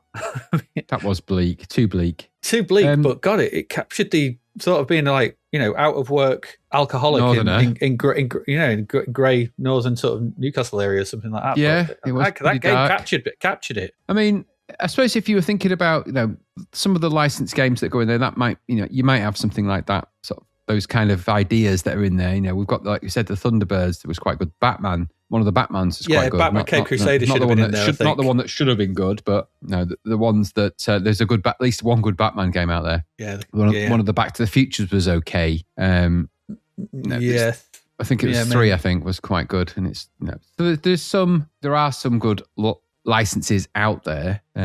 But equally, there was quite a lot of where they've just taken a bit of the material and sort of gone with it. That Simpsons game was okay, as I remember it. There was a problem with it, but it looked Simpsons-y. There was that one top-down James Bond one that wasn't too bad either. Was that License to Kill? Yeah, License to Kill. Yeah, and I suppose what I would say is where licensed dreams go wrong, and it's not so much that these are catastrophic nightmares, and we could have had a terrible nightmare. Would that be different to the worst game? I don't know, but my thought was that where they had everything they needed and they still couldn't fucking do it, that's your catastrophes. And I was suddenly had a thought that we didn't put any of the the Tiger games in there, and where they had everything they needed to make a really good game there. I mean, they've got books with adventures in, for goodness sake. I mean, even if you just made that. We didn't put that Lone Wolf in either. And Lone Wolf, God, that's so bad. With that dog. So anyway, but licensed Dream, we're on Dream, and I'm going to, go and play Samurai Warrior, go and play Rambo, go and play Frankie Goes to Hollywood, go and play Space Crusade, go and just have a go with them. Go and give Bruce Lee a go, because it's an oldie and goodie. And then if you want a sports game, go and play Barry Guggins, because you might be playing that for a while. Yeah, because it's really good. There you go. Licensed dreams. There are some. When they take the time, they take the time.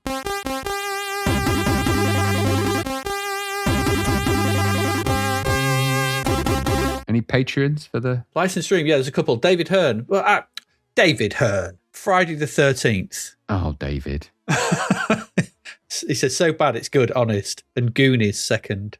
Goonies weren't bad. That was that two-player puzzly type. Same people that made Bruce Lee, wasn't it? As I recall. Datasoft, yeah, because they did the Conan and Zorro stuff. And Zorro, so very similar, yeah. So it's all right, Yeah. Mubar, licensed properties, movies, TV shows, books, magazines, snack foods, ceramic plate patterns. Bugger all that. I'll plonk my money down on a game that has only an abstract resemblance to the source material, yet it's instantly recognisable to the fans. Frankie Goes to Hollywood. An absolute banger of a game, and one of only a handful that have kept me playing it all night until dawn broke. Yep, I know that feeling. Sure, I spent 2 of those hours searching for 200 pleasure points in vain, but I regret nothing. Yeah, I got to 99% human, never made it to 100. Don't think you can. Maybe not, but I got there. I got to 99. But yeah, there you go. Licensed dreams. There have been some. All right, let's move on. Worst game, Graham. Worst game. Let's move on to that. And none of these are going to surprise people. No, it's fishing in a barrel, this was, really. Yeah, I mean, you've got a load. I was kind of in a bit of a rush sort of thing. That's why I've got a few, but a lot of yours I do agree with. The ones that we've sort of got that we do agree with, and I'm going to come in with some that I'm going to as well. We've got Bob Winner. Yeah. Dick Tracy. Crap. Give my regards to Broad Street. Stupid. Grange Hill. Awful. Lee Enfield in the Tournament of Death. Just abysmal. I can't see why you haven't got Wild Streets in there. Yeah, just because I forgot about it. Yes, Wild Streets for definite. Wild Street. We've got Big Trouble in Little China. I'll go with that. Crap. Cobra. Awful. Groovy Garden. God, that's going back. That was so crap. Forgotten about that. That's like Circus. T-Post Sprites. That could have been in there, yeah. Howard the Duck. Absolutely. Awful. Dreadful. Inspector Gadget. Rubbish. Crap. Robo-Bolt. Was that even a game? Yeah, it was one of the lowest scoring games in Zap. Yeah. Roy the Rovers. Where's it for those still title screens? Where you're just kicking the ball in that bloke's face. Sky Twice. Crap. No, not even once. Strike and Striker. Awful. Which one? Strike was the crappy bowling alley one, was it? Yeah. Was that one? Which one was Striker? Striker was. You'd have to look at them on. Oh, is that the shit cult one? Yeah, it's the low. Oh God, yeah, that one with the crappy. Oh God, that thing. I'm just looking at a screenshot. Yeah, with that shitty. The goalkeeper just bored. Yes, yeah, you remember it now. They're just a bored goalkeeper. I said it was the me. It was the me playing football in the early '80s simulator. Dreadful. I'm just stood there like bored. Yeah, that sums it up for me.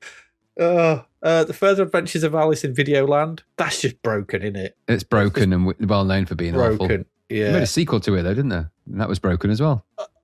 Yeah. Oh God, Time Fighter. Christ on a bike, that was shit. Yeah, that's a cauldron of crap, innit? It is, and there's many more that could have been in that list. There's so many more. Many more. Many. I'm just Bob Winner and Lee Enfield have a special place in my heart for how bad they are. Yeah. Just because it was, what was it? We could Bob. It's Bob. It wasn't Bob Winner. It's Win Bobner. It's Win Bobner because that's how he was laid out. Wasn't it on the advert? I have a special place for it in the same way I have a special place for those stupid 4D boxing adverts. Something because that Win crap. Bobner was so crap. That's the kickboxing one set in France, right? That's the shin kicker. where they made everything sort of mostly brown, yellow. Kind of yellow brown colours. Yeah, it was all. Oh, it's so crap, that game. Really bad, really bad. Very Lee popular Enfield in France. was a travesty. It was just I was playing. I was like, I don't know what I'm doing. When it loads, that night's picture when it loads, doing the face of somebody that's in one of Gary's videos is doing that kind of face. Oh God! It's the Shannon Deleu Gary tribute. It's so bad. It's just awful.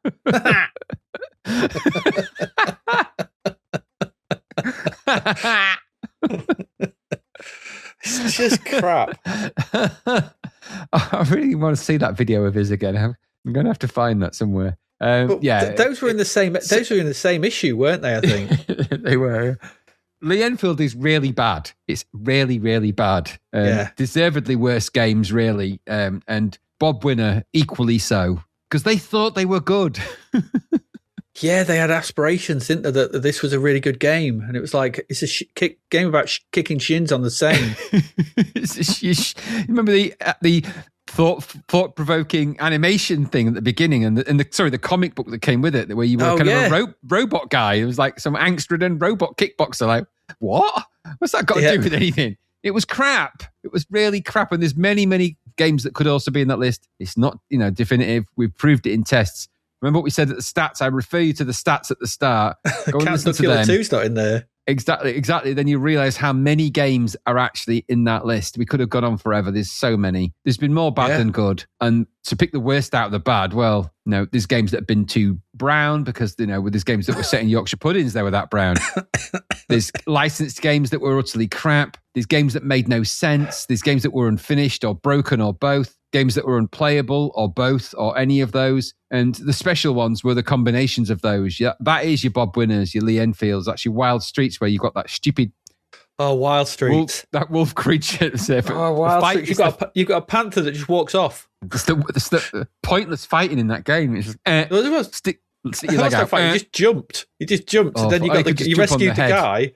and then you just jumped back and waited for him to walk off screen and walk back and he'd carry on where he was. Awful. Dreadful thing. None of those goods. And then if you really want to terrify yourself, go and have a look at Robo-Bolt or Sky Twice or any of them. Yeah. They're not Can't even good. Put in Fighting Soccer. Fighting Soccer could be in that list. Yeah, I was trying to go back into the past of the Zapped to the past and there's so many, it was overwhelming. For every episode, most of them were crap. So it was really hard. And even if I look back at the sort of the choices from the best ofs, if you like, the other Breadbin Awards, and looked at the worst games there, Ian Botham's Test Cricket, Circus, Pub Games, Sam Fox Strip Poker, Knight Riders in that list.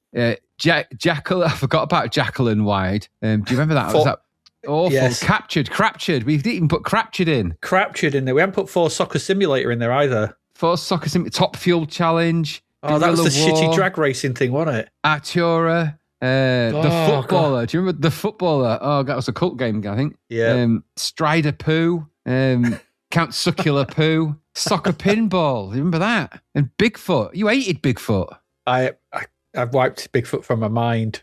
Soccer Pinball as well. Was just the whole thing. The best thing about Soccer Pinball was the still shot of the keeper crying by the goalpost, which is what I felt like playing that game. That's awful. So much bad. So many bad things that we got to do. What was Artura? I don't remember much about Artura. What about Boeing? Yeah, Boeing should be in the list. Yeah. Artura. What was Artura? I don't remember what that was. Let me have a look. What on earth was Artura? I'm just looking it up. Oh, yes, I remember it. Oh, God. Oh, You'll remember it when you see it. I remember it now. That was bad. That was really bad. Yeah.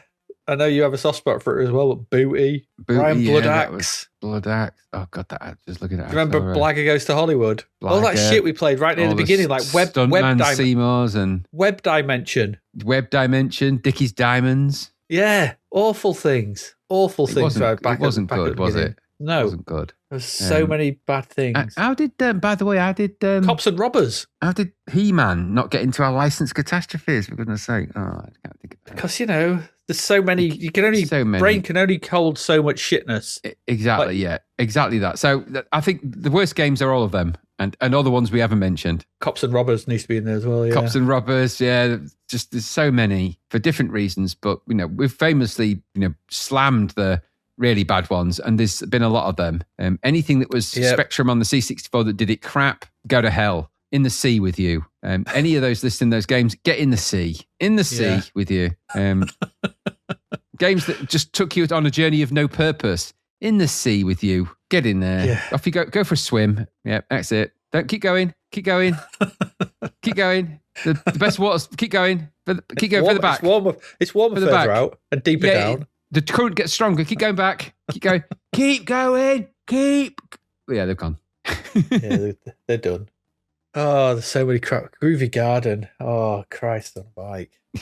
I'll have a look at that. Yes, the kind of games that you want to, in the true tradition of really horrific horror novels, tie the wrists of the creators to the ends of a kite and float them out to sea. This is the point where you are blaming the... Yeah, for some of these, I think you have to take a little bit of responsibility for what you unleashed upon the world. Yeah, Groovy Garden was crap. Yeah, they're all shit. Again, I mean, I think if I had to pick one, I think the worst thing I ever played, I have a special hatred for Wild Streets. Wild Streets was really bad. But I think if I've got to pick three, it's Bob Winner, Lee Enfield, and Wild Streets. They're my three. Because they have aspirations above their, it's like thinking they're better than what they are. And I think that gives them a special level of shitness. Like things like Robo-Bolt and Sky Twice and Strike and Striker and Groovy Garden and Circus. They're just crap little things. And I can't be doing, whatever. But Lee Enfield has some weird French thing and they thought it was brilliant. And it was like, what is this crap? Bob Winner was, this port from the Apple II or something like that. They did it all in yellow and had a big comic. Yeah, I mean, I'm just looking at the Lemon reviews for Wild Streets. It's got 1 star plus the title image and the music, everything else minus. It says Frightmare, nice title screen, okay music, but that's it. The game is nearly unplayable with very bad controls, worthless fighting due to horrible collision detection, a lazy panther that serves no purpose whatsoever, and run-of-the-mill graphics with particularly ugly sprites. Then you've got It's a Beat 'em Up where your attacks do nothing, your panther does nothing, and the enemies can do nothing about you jumping over them. Gameplay's just garbage. Do you need to shoot enemies? Interesting for about 5 minutes and then meh. Poo game. This must be one of the worst games I've ever played. Zero playability. Either you shoot enemies, there's plenty of ammunition in the streets, or you jump over them for the whole level. I reached the head of CIA at my second attempt. It's just awful. And it says, one of them says, imagine the crushing disappointment I felt when this game didn't turn out to be the giant puma head devours a city simulation. And yeah, it's crap is another review. And one of the most terrific beat-em-up games for the Commodore. No playability. Sorry, it says one of the most terrific beat-em-up games for the Commodore. No playability, bad definitions, I think they mean are horrific. It just says a crap. One red review simply here is pants. This is the same development team, Titus, that did Dick Tracy. Yeah, it makes sense, really. The final review from Lemon it just says shit, pure shit. Oh, well, there was one below that which says, this is a sad game. Yeah, exactly. Fist June, this is a sad game. TWR, shit, pure shit. Yep. Yeah. So yeah, just that. There's others, but that, okay, well, I'll settle on that one. That's not a good one. Wild Streets, dreadful thing. Dreadful thing. Yep. Oh, we'll see what our patrons thought. We find their worst games. David Hearn, Alice in Videoland. The missing levels did you a favour from the frozen snapshot being incomplete.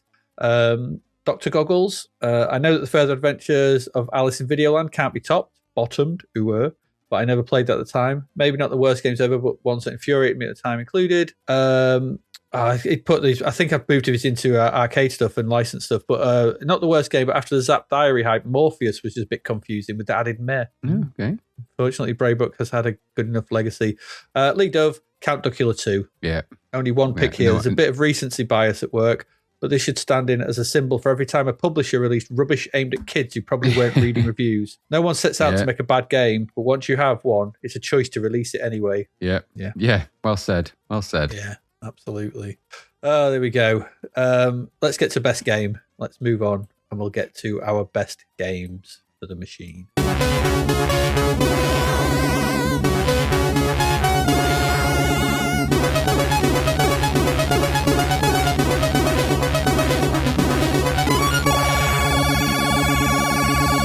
It's only right that we should end on the high, really, Yeah, and celebrate. We've celebrated the crap, we've laughed at them, we found them funny, sort of thing. But it comes at a point, sort of thing, where any machine that gets 1,500, thousands of games made for it, there's going to be class, and there's a lot of class. There's a lot of very good games. And there's ones we've agreed upon. And I'll just go through those for now. There's loads of stuff that we've both nominated as well. I think all inclusive here. Ones we've both gone for. Defender of the Crown. Yeah. No right to be as good as it was. No. It's a good old game, that. Yeah. International Karate Plus. Yeah, another good one. Because it's just de facto Paradroid. Yeah. So forward thinking it's ridiculous. Project Firestar. That was a great atmospheric game, that. Yeah, one that surprised us both, didn't it? With came out of nowhere. We had no idea about. Retrograde, another one. Good shooter, that. Really good shooter. Samurai Warrior, Battles of Usagi Yojimbo. Mm-hmm. Yeah, the Train. Yeah. Can't knock that. And Way of the Exploding Fist. Yep. That's just a classic. Other ones we had. You had Armalite. Yeah. Which is great. I mean, I'm not knocking any of these. Just own personal preferences at some point. Citadel, that is a good game. Druid, that is a good game. That works best in 2-player. Yeah, that's still good. Anything. Yeah, Maniac Mansion. Yeah. Surprised you'd pick that over Zach McCracken? It could be any of them, but I think Maniac Mansion is probably the more atmospheric of them. I do like Zach McCracken because it is silly, but you can get stuck in that game. Yeah. Thought you might have thought about Neuromancer as well, because that was quite a good one of them. It just wasn't. It's a good game, but it's not in my best list. It was all right. Yeah, fair enough. Turrican 2. Yeah, fair enough. That was good. Yeah. Whizball. Yeah. It is very good. And World Class Leaderboard. I've just got Leaderboard, I think, in mind. But yeah, I think World Class Leaderboard's better, only because it's just slightly faster. A bit fuller. A bit fuller, yeah. But they're interchangeable, aren't they? But I mean, Leaderboard was our game of the year. World Class Leaderboard, they're equally as good. They're all great. I've got Alter Ego in mine. Yeah. Which is very, very clever, interesting, way ahead of its time game. Frankie Goes to Hollywood, which I absolutely adore. Leaderboard, Nebulous. Still think it's a really, really clever game. Summer Games 2, pinnacle sports game on the system. Just class, just so much class. And the Eidolon, which you knew I was going to have, but there you go. Because that game is, I think you rightly smacked that nail right on the head when we reviewed it, actually, and you basically just said that's where you started liking first-person shooters. And it's probably true. True. It is one, so. Yeah, absolutely. It is one of the earliest versions of it. And so that's just a list of great games. I mean, you know, but again, like we did with the music, we're not going to land on one because I don't think we could. I think it would be impossible to say this is the best game. You know, for every game in the list I've got there, some of them are there because I always liked them. I've tried to introduce things where I thought they were quite interesting and new. So your Project Firestarts, the trains, Retrograde to a degree. But the ones I've always liked are always going to be in that list. I really like, and it's because of the way it made me feel at the time. Now, I know we've talked about Last Ninja there, and Last Ninja is a great experience when it came out, but it did have its problems in terms of its consistency and some of its hopping over the stones and stuff like that could be quite anger-inducing. Yeah, until you figure it out.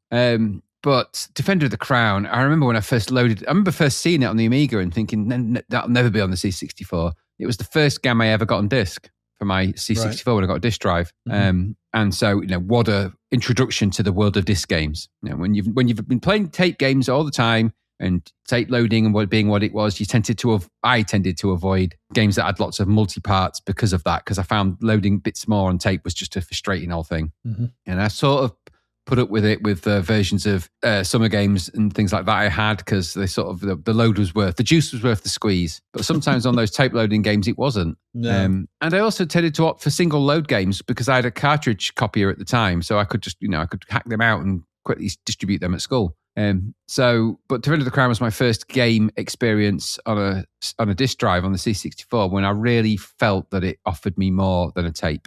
And Defender of the Crown is great music, great vibes, quite clever in the way it's put together, and it's genuinely really good. And with the day I completed it, the first time I remember this to this day, the first time I completed Defender of the Crown, when you get the you get the fanfare and everything, it's a great experience. Might be one of the first times I really felt like I'd completed a properly good, compelling game and really beat the game. And it really felt like you celebrate that, because sometimes you got that experience in the C64 when you beat the game and you just got well done, you finished the game and that was it. You get a bit of an end of the game with Defender of the Crown. It feels like an end of a thing, like an end of a film, really. International Karate Plus goes without saying. I put in the hours with that game. We did. So I played it for hours and hours. Well, actually, that and Leaderboard. Those two, out of all the games in that list, those are the two I played the most, I think, really. I played a lot of Defender of the Crown, but I played the hell out of International Karate Plus, and I really played a lot of Leaderboard. Well, that's because they weren't story based, or whether they were yeah, but the type of games where you can just put a lot of time into them. It is, but I played a lot of IK Plus 2-player. That's probably the only game I played on the C64 where I played a lot of 2-player. That and maybe Pit Stop 2, actually. Well, I said I messaged you the day, didn't I? I remember us playing quite a lot of Beachhead 2. And Beachhead 2, yeah, another one. It wouldn't be my best game list, but we did play a lot of that. But I played so much Leaderboard. It was the knife throwing bit, wasn't it? We played a lot. You can't hurt me. Yeah, all that. Yeah. But world-class Leaderboard. And actually, I would have probably put in Impossible Mission in my list if I was going to put a best game in there as well, although we didn't. You could put it in. I mean, we forgot to include I'd put Impossible Mission there because out of the games I had at the time, that was my best game. I really enjoyed playing it. I used to load it up all the time. Couldn't get really anywhere in it, and I didn't really mind. Right, okay. I just liked going in the rooms with the robots and the speech, and it felt like I was in this world, and I didn't really mind not really being able to do the baked bean thing and I quite like it's a really compelling game and clever, and there's a lot to it, and it really blew my mind that it had speech in it. So that and International Karate and Way of the Exploding Fist, for the same sort of reason as International Karate Plus, is that I just have low exploding fist a landmark on the C64. It's we just said this the other day, didn't we? it's there is nothing else like it in 1985. It's just amazing. Yeah. It is amazing when you first load it up and you first play it, and then you get into the game. It's mind blowing. It's a when you get that properly good fighting game. scream. When it's loading it's up. about 30, 31 on the tape deck counter. I seem to remember it is. You get to about 30, 31. Yep. And just you're like, Jesus Christ. It's an amazing game to play on and in a single load, sampled sound, and again, it's like nothing else. And IK Plus was a logical extension of that. Yeah. And like with the others, I played it to death. I mean, I must have nearly wore my tape out with that. Mm-hmm. And some of the others are great games, but I played less of them. Retrogrades, the Samurai Warriors I like, but I didn't play it as much as the others. But so, if I'm going to put a list of games together that really were the games that, if I was going by best game by factor of how many hours I put in, as opposed to whether it's, on somebody else's best game list, I put in the hours on Defender of the Crown, International Karate Plus, Way of the Exploding Fist, probably maybe on Paradroid, but I would say out of those ones, probably, and Leaderboard, I probably played those games the most out of all the games I had, and maybe Last Ninja to the point where I completed it. But I always used to go back to Leaderboard. Yeah, it's an easy game to go back to. Well, I loved it. It's easy to forget that you could have people at different skill levels playing that. It was forward thinking, which was a really clever thing. But Leaderboard, no arguments. Whizball, till I completed it, I thought it was amazing. I tended to do that a bit with games. I played them a lot. I liked them loads while I was getting on with it, and then when I finished them, I was like, right, end of that. Did the same with Sacred Armor. I loved it till I finished it, and then after that, I was never really bothered about doing it again. I didn't have that problem with IK Plus and things like that. And Defender of the Crown, I used to repeat. Once I figured the formula out for that, I just used to go in and repeatedly do it because it is random on disc, so you never really got the same game twice, which was nice. So yeah, but you must have stories that are similar, right? Get certain games. Yeah, I mean, if I kind of go chronologically, then the first one on that list is probably Way of the Exploding Fist. So I remember the day we got Way of the Exploding Fist and brought it home and bought it, and we put it on in the living room, and that scream came out of the TV. It was the big TV in the living room, and it was really loud, and it scared the shit out of us. And I said this when we did it. We got the next door neighbours in. Listen to this, look at this. And then that whole day became like just a massive round robin of people coming in and playing it and fighting, and winner stays on with loads of different people. People who didn't really play video games, but just like, God, what is this? This is amazing. And it was just this really, really good day of like just playing this one game consistently and not getting bored. And when someone landed a punch, and it was just like, and someone got knocked out. It was just an amazing sort of day, and that really was one of the first sort of big sort of communal video game moments I'd ever had in my life. But had other sort of little bits and bobs of it, but that was just a really strange thing. The next one, probably Frankie Goes to Hollywood, but again, that's a very personal game because I really like the music and I really like the game, but I kind of tweaked into that, and it was like I knew what I had to do. I understood what I was doing, but there was just something really Moorish about it, and it's really interesting and really different. And it wasn't pestering you with thousands of bloody enemies. There were no enemies apart from in the mini games, but they were the mini games. The murder mystery that you stumbled upon, and you had to use a bit of brains and work out who did it. You had to trying to make yourself this whole person. It was kind of this weird kind of. It was just completely different to anything else. Completely different. Paradroid, again, completely different to anything else I'd ever played. We followed that Zap Diary religiously, Braybrook's Zap Diary, and like, God, this is going to be ace. It's going to be ace. We saw the review, 97%, and was like, oh, it can't be that good. 100% presentation can't be that good. You got it. Well, Gary got it for Christmas, and then I took it home and copied it. And he could play it till Christmas, and I was playing it up to Christmas, and just absolutely just enthralled by it. Then the Eidolon, Summer Games 2 was in there as well. Summer Games 2 is in that period, and not and having Summer Games, being able to play the Summer Games events within it, and Summer Games 2 was just.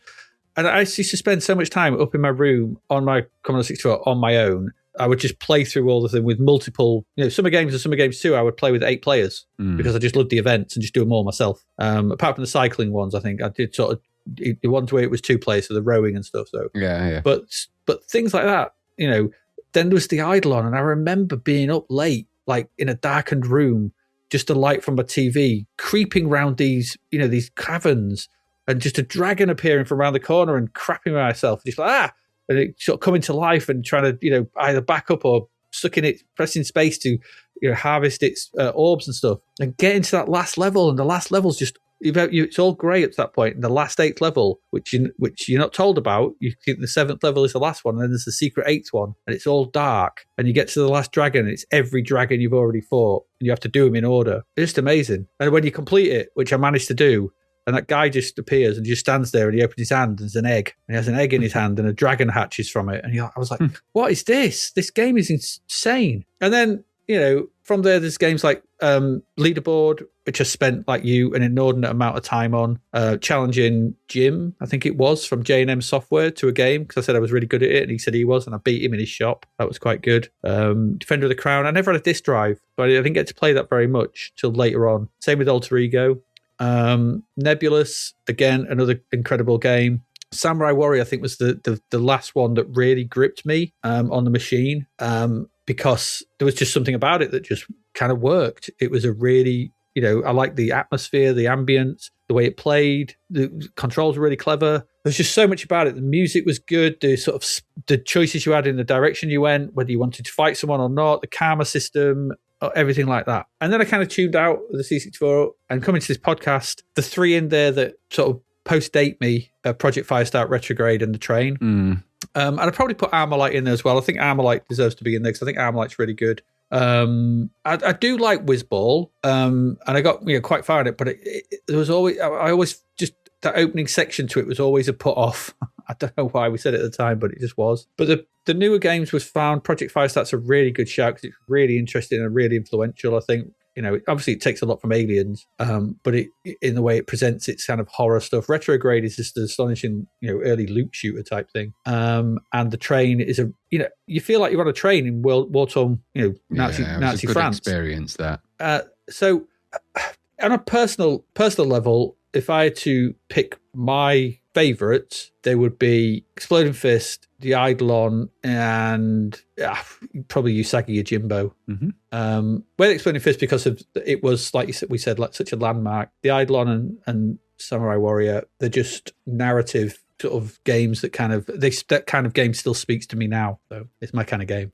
But all those are amazing, all of them. Alter Ego as well. Alter Ego is, I remember playing that at Gary's and we just been like, reading the review in Zzap and like, God, this sounds really weird, but playing it and it's absolutely enthralling. I don't know. They're mine. I don't think, like I said, I don't think we can come to a final winner. 2 people is not enough people, but no, it's worth, it's always worth remembering that no matter what, this machine had amazing games on it that still stand up. And that was one of the things, wasn't it, about the podcast? The podcast was, do these games still stand up? It was. And not only do the ones we liked mostly still stand up, but we found new ones that we did. That we think stand up and have been, and that's a really interesting Project Firestart, Retrograde, The Train, because when you come at them with no nostalgia and no prior experience, to actually play them and go, this is really good. Cool Croc Twins, another one. So there's loads of stuff we've come out and gone, this is actually a really good game. That's a sign that these games actually are pretty good, because you can bring baggage with you for a lot of the older stuff, which we do have, but you come and get those new ones and it's like, well, actually,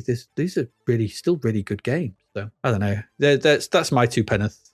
I don't know if you've got anything you want to add. I don't think we can. No. We can't come to a conclusion, but no. I think we'll come to that. The conclusion is that those are great games. Those are what we think are good. You probably have your own list, maybe, but there's some nice surprises in there, which was the great thing about the podcast. And go and play the ones that we've said in that list. Out of all the ones we've played, so you don't have to go and give some of those ones a try at the very least, because I think you'll find there's something in there for everybody. Yeah, I think so. Best games from our Patreons. We've got quite a lot. Let's have a look. Mubar says, when I did a re-review of Iridis Alpha for episode 200, I mentioned that it was my second favourite C64 game. It was painful to admit because I regard myself as a lifelong fan of Minter's work. Space Giraffe is an astonishing bit of video game narcotics, and his recent VR efforts, Polybius and especially Moose Life, are good enough reasons to get into VR at all. And I love Iridis, I really do. But in my mind, Martin Walker's Citadel is a better game. In my head, I can draw a line from Citadel to Deus Ex. It's possible to play Citadel in a number of ways. Slowly investigating, cleaning out the rooms, check, stay healthy, luring the baddies into traps. Great idea. Run and gun, brave perhaps, but you do you. I love Citadel as a puzzler, and I love the polish on the controls that allow you to skate through danger whilst dealing death. I love that it doesn't require a keyboard. I love that it's a single load. It looks amazing, sounds alluring, and futuristic and creepy, and it gets rock hard towards the end. But a little bit of mapping helps sort that out. It's a beautifully presented, divinely balanced, holistic treat of a game, and something remains compellingly playable even today. Despite my emphasis on getting through my modern backlog, I'll regularly fire up Citadel for a wander, and there's only one other C64 era game that I can say that about, the magnificent Archon, which gets to run every Australia day. That is how much I value this game. Yeah, quite a nice write-up. Brown Sauce, our old friend Brown Sauce, his favourite game, Alter Ego. So utterly engaging and fascinating, more of a life-affirming ride, and as a 13, 14-year-old, it told me that life was so much more than the four walls of my bedroom. That's a good cause, because the four walls of his bedroom were dangerous and disheartening. Those posters. Ugh. Oh, God, yeah. That bloody basket case poster in Texas Chainsaw. God, he had that basket case poster, didn't he? Yeah, God, that was weird.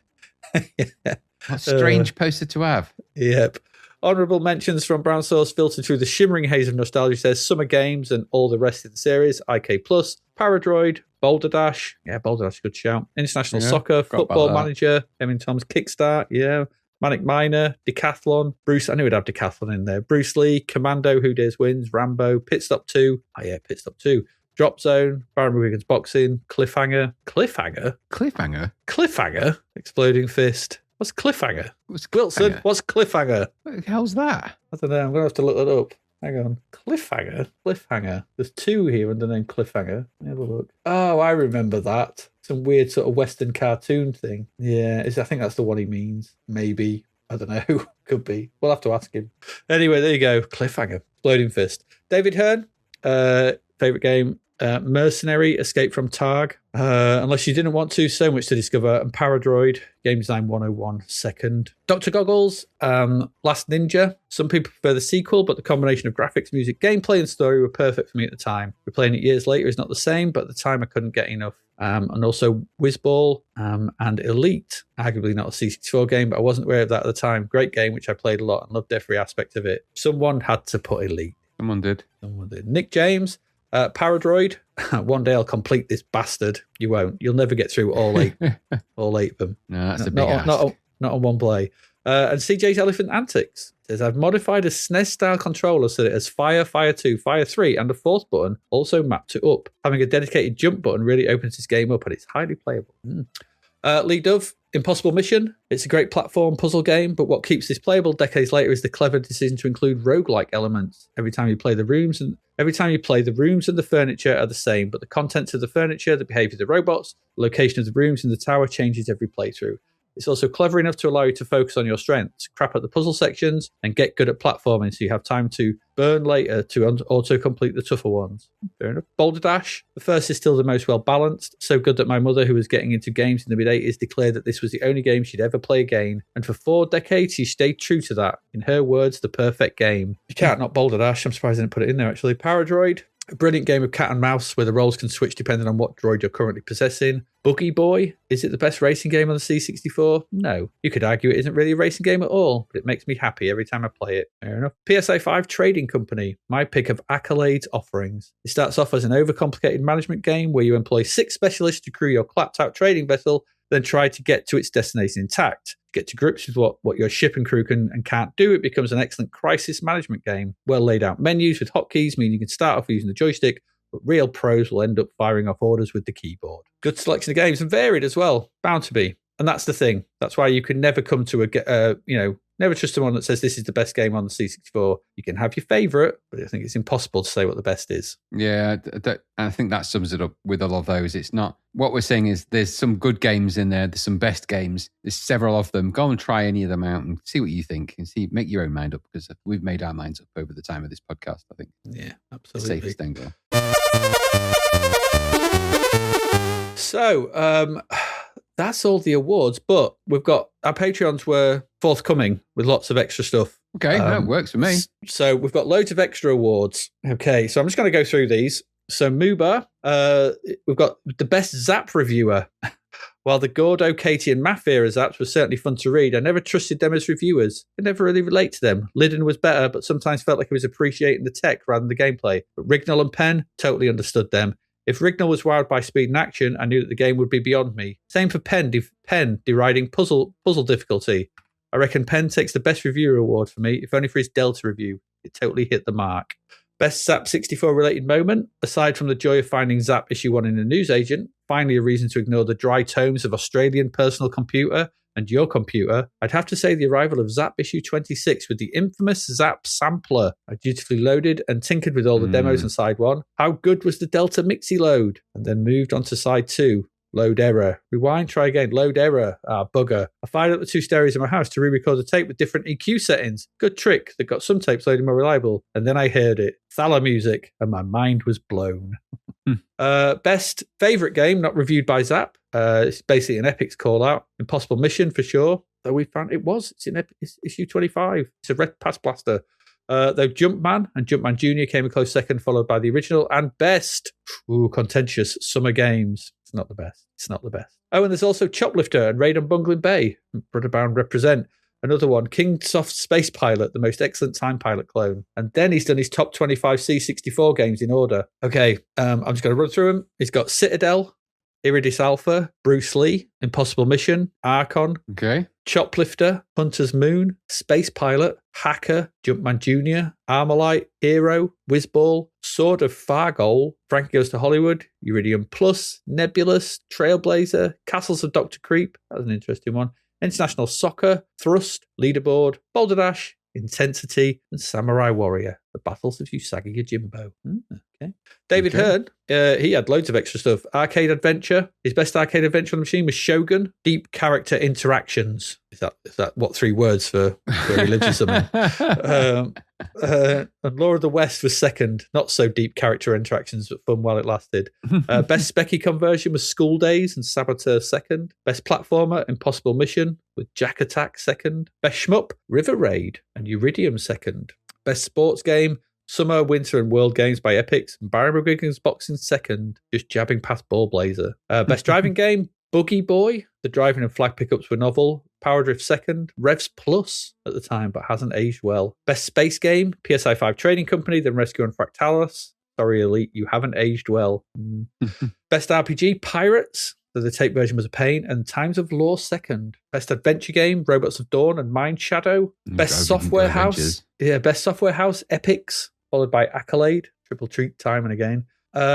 Lee Dove has given us They Didn't Know What They Had award, the game Zap Underrated, and that was Sid Meier's Pirates. There's the problem with reviewing C64 games at the height of the popularity of the machine is that deeper games didn't get much of a fair go. You can make an entire podcast about just this one game and the clever design. An open world trading game where you're constrained by your natural lifespan. Eventually old age will force you to think about retirement if you aren't killed before your prime. Most underrated company was Accolade. Are they underrated? I like them. They weren't the most prolific, but they had a solid run of games that felt like nothing else on the platform, in part due to having graphic designers from outside the games and games industry and TV composers. High points include Law of the West, a game that was precursor to narrative decision games like The Walking Dead and Hardball, a baseball game that not only perfected how to present the sport on screen, but also cameoed in The Princess Bride. Did, right at the beginning. Wrong sound effects, though, I seem to remember. Most overrated company, Ocean. I expected to enjoy revisiting Ocean's lineup more than any other company here, and they certainly attracted talent, but they put out a load of stinkers too. It's almost a 50-50 split. Literally trash and treasure. Most influential games. Mercenary, possibly the first walking sim with an entire spread out city to explore and several ways to achieve your goal of leaving the planet. Paradroid. Without Paradroid, you possibly would not have had N64 game Body Harvest, where you take control of different vehicles, which led directly to GTA 3. Labyrinth, hear me out. It was the first Lucasfilm graphic adventure game using word wheels instead of the SCUM system, so it led to the birth of the genre there. It also laid the foundation code-wise for the creation of Habitat, an early social graphical online MMO. Yeah, he's not wrong. No. Best discovery due to the podcast, The Train, Escape to Normandy. I'm not a big train fan. I'm not into World War II movies. So you think a game about driving a train under cover of darkness in order to steal a bunch of artwork from the Nazis would not be my bag at all.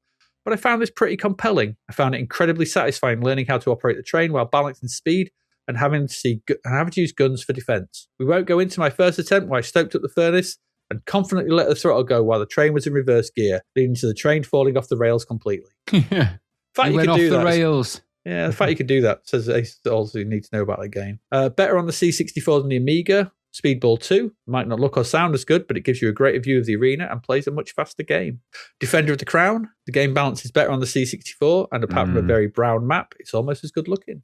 Pac-Land. inspired by Nick James, it's a better port than the Amiga and so much better than the awful NES port. The Don't Judge a Game by its graphics award. Bruce Lee, the opposite of Impossible Mission. 20-odd screens that play almost the same every time, yet it's so satisfying to run, jump, and kick. Zenji. Zenji, it looks incredibly basic, but it's my favourite puzzle game on the C64. And River Raid, a port of the 2600 game that looks only a little bit better than the 2600 game. It's still one of the best vertical scrollers on the C64. It is a good shooter, that. Yeah, and yet they still got 1943 wrong. Crazy.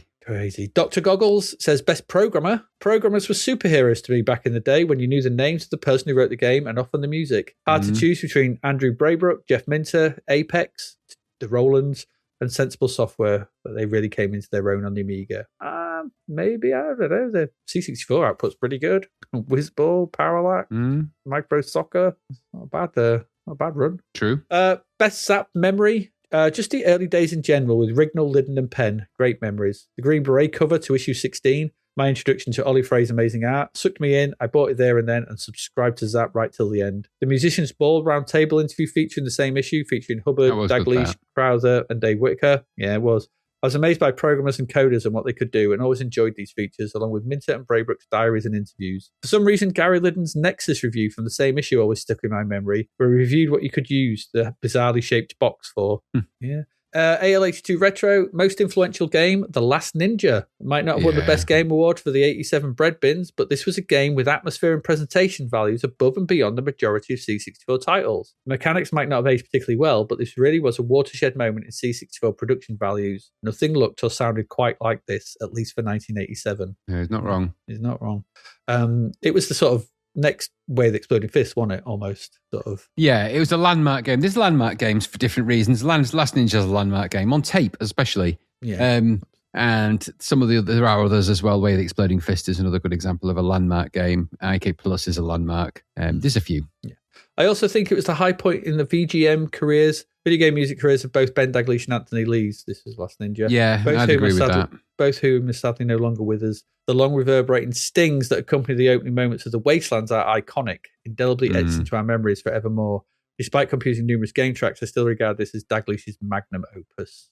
Not wrong, not wrong at all. And finally, the burliest burl award goes to Red Heat. Mullets and oiled biceps abound in this side-scrolling drudge 'em up. There you go. Yeah, maybe Street Hassle I'd put in there. That's got a lot of burl in there, but it's got quite a lot of burl. I'm not sure it's got as much burl as Red Heat though. Red Heat is very burly, and they wear lipstick. There's that burly they can wear lipstick. Absolutely. You spend you're just walking around in a bath as well. In the longest and most endless and shirtless, more often than not, just thumping other people who were shirtless. It's the Eddie Thumper game that never was. Absolutely. You could reskin that as Eddie Thumper. I'm thinking about it right now. You could do Eddie Thumper in Red Heat, searching down his arch nemesis, Terry Wallop. Terry Wallop.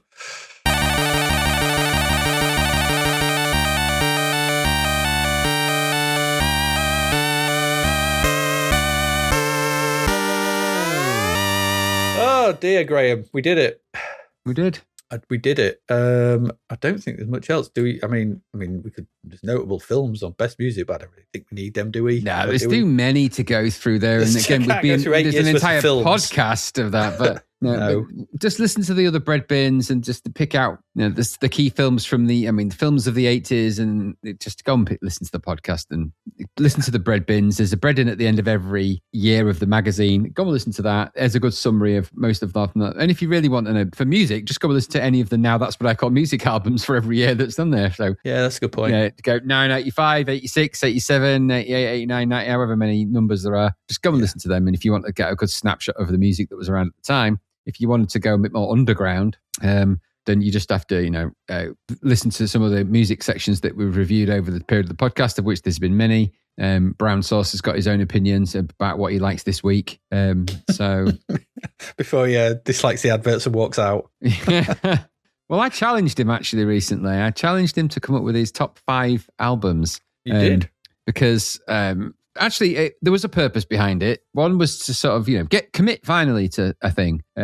But secondly, it was more, I actually thought he's a very, very, very knowledgeable guy when it comes to music. He really is. I mean, we all joking aside, the guy knows so much about stuff. And you can't live in a house of vinyl like he does, which his house is basically made of vinyl records now. It is.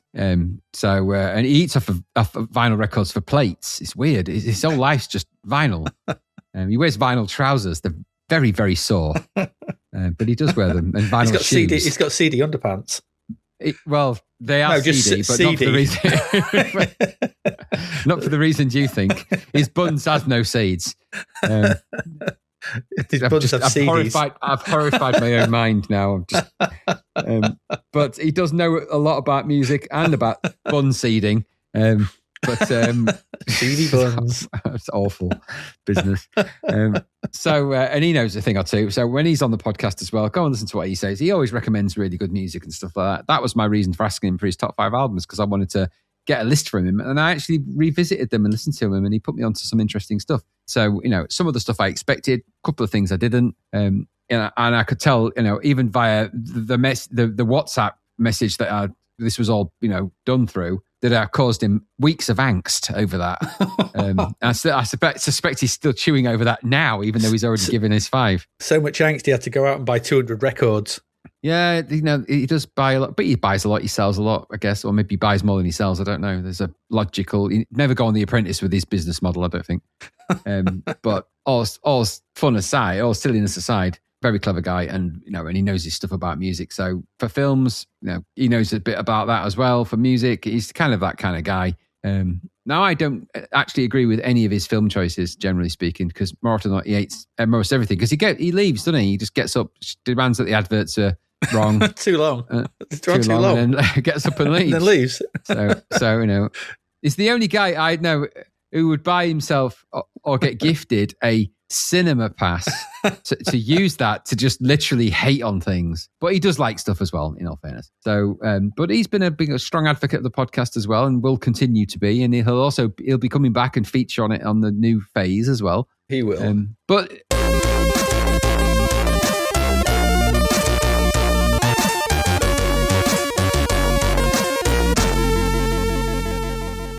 this is often the point when we think then we look back over the year. Now, to look back over all the years of the podcast, of which there's been a lot, and not just in terms of our years, which is 5.5, 6 years, probably near enough, and all the hours of content and all the hours of, silencing your snorts, grunts and burps over all that time in the podcast when I've been producing them, and my own, to be fair. What lessons have I... sir. What lessons have I learned in all that time about the C64? Has my opinion changed as and these are the questions I've been asking myself as we come to the end of this phase. I think there's some things I didn't realize were quite at the extent they were. So I'll say this: I think it's a great sadness the way Zzap, the magazine, ended in that iteration. It's gone on to other amazing things in its new format, but that initial batch of 90 issues, it lost its way about halfway through, actually, when I look back, about around sort of towards the 60s, I think maybe it started to sort of drift. Mm-hmm. I think when there was a big change in the reviewing teams and things like that, I was very much the Rignall pen. That was my that was my groove. I really liked their style. I kind of looked up to Rignall and Penn to a degree. I kind of looked up to them. They kind of were living a kind of lifestyle I kind of dreamed of at that time. God, they get paid to just review games in a magazine, and they look kind of like a bit like rock stars, and they're just kind of hobnobbing with these coder guys and all these C64 dudes, and just living that vida loca. And I imagine it's nothing like that. I bet it was a slog. Look, we've had to play through these 1,500 plus games, and it was a pig. So they didn't have to play through all of them because they'd left to do other amazing things, but they played enough of dog eggs in their time to know that pain. So, I think one thing I've realized is I feel their pain, but I've also come to understand this Commodore 64 in a very different way. That's an important computer for me. Now, I know we joke and we sort of, and there were a lot of dog eggs and there was a lot of exploitation and there's a lot of other stuff like that. But it's an important computer in my life and it always will be. And some of the things that came out on that were great. But we've never even spoken about the demo scene, and then there's an entire other world of the C64, which we know when the new phase of the podcast we'll probably broach in different ways and things like that. So there's all that stuff, new games we never looked at, demo scene, music that's inspired by, and there's a whole bunch of amazing stuff that's still linked to the Commodore 64 one way or another. Mm-hmm. We're proposing for the new phase of the podcast looking at Jean-Michel Jarre, for example, because that's quite an important musician. Gary was still is into it. One of his top 5 albums was a Jarre album, which tells you that it's very significant. I've still got a massive reverie for Jean-Michel Jarre. I still laugh about when Gary put with Waiting for Cousteau on. There's still things that live with me forever. But more importantly, the tie-in is probably still the C64. That was kind of I guess it was the glue for a lot of things. For our social interactions as friends, we've known each other a long time, Adrian and I, Gary and I, we for 35, 40 years. And one of the things that often people cite about the podcast and they like about it is that kind of camaraderie and everything else. We've earned that over these years. That's a long time of knowing people and spending time with them. We pay for that in blood, sweat, gravy, and egg. We still do. Especially in Gary's underpants. That's where all of it goes. All of it. In not always an equal measure, but it's there. It's there. And you can never wash that blood sweat out, or the gravy egg, or the Greg, as he likes to call it. And the bled. But for the C64 has been actually creative computing has been a kind of a go-to gel that's been the kind of a thing that our friendships and our collegiate life, our university life, our working life, our friendship has always been kind of circled. The bonds of friendship that you develop through that kind of thing, when you have a mutual admiration and a devotion to a thing, even if it's not necessarily always the same thing, which is kind of what I've learned from this podcast, is that you still, that passion, that devotion, and that thing is still there.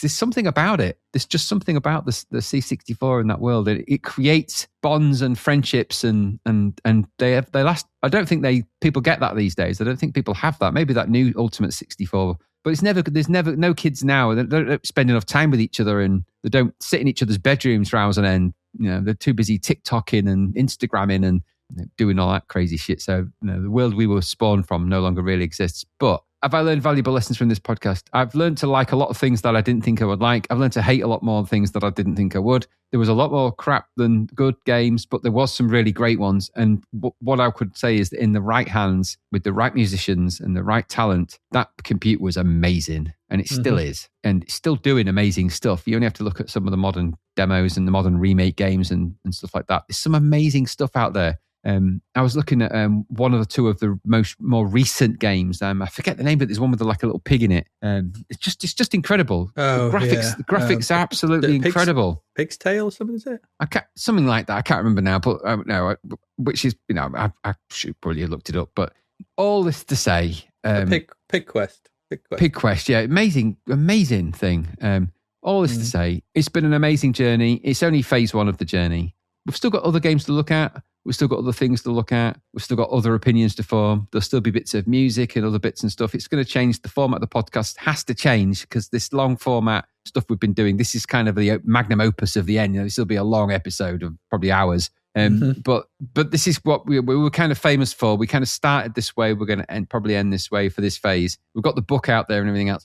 It's been a real blast to be able to do and a privilege to be able to revisit all of these games. I know I've hated on most of them, but it's been an amazing experience. And we've got some amazing friends and some new Discord friends and Patreon friends, and they are really good people. And it's been a blast. And long will it continue. I think we'll be continuing on like I said, in a different phase. I hope that I've tried to give some insight into how I have taken off my retro glasses, stopped looking at every C64 game like it was the best thing at the world, and just to praise them for the reality, which was that there was some good, there was a lot of rubbish, there was some real crap, but every now and again something would come along and it would make you go, that was amazing. And that's not a bad thing. And I think, if I'm honest, I sold my C64 too soon back then. I could have probably done with having another year with it. I wasn't ready. I don't know why I got so hooked up on having an Amiga. I think I just wanted to see the boobs in Defender of the Crown for some weird reason I can't explain. But I was a teenager getting, hornier by the hour. So, I needed that really. But there you go. What about you? What have you learned, AD, over the time of this 5.5 years on the back of, a 40-year relationship with a computer? It's been very strange. It's been ups.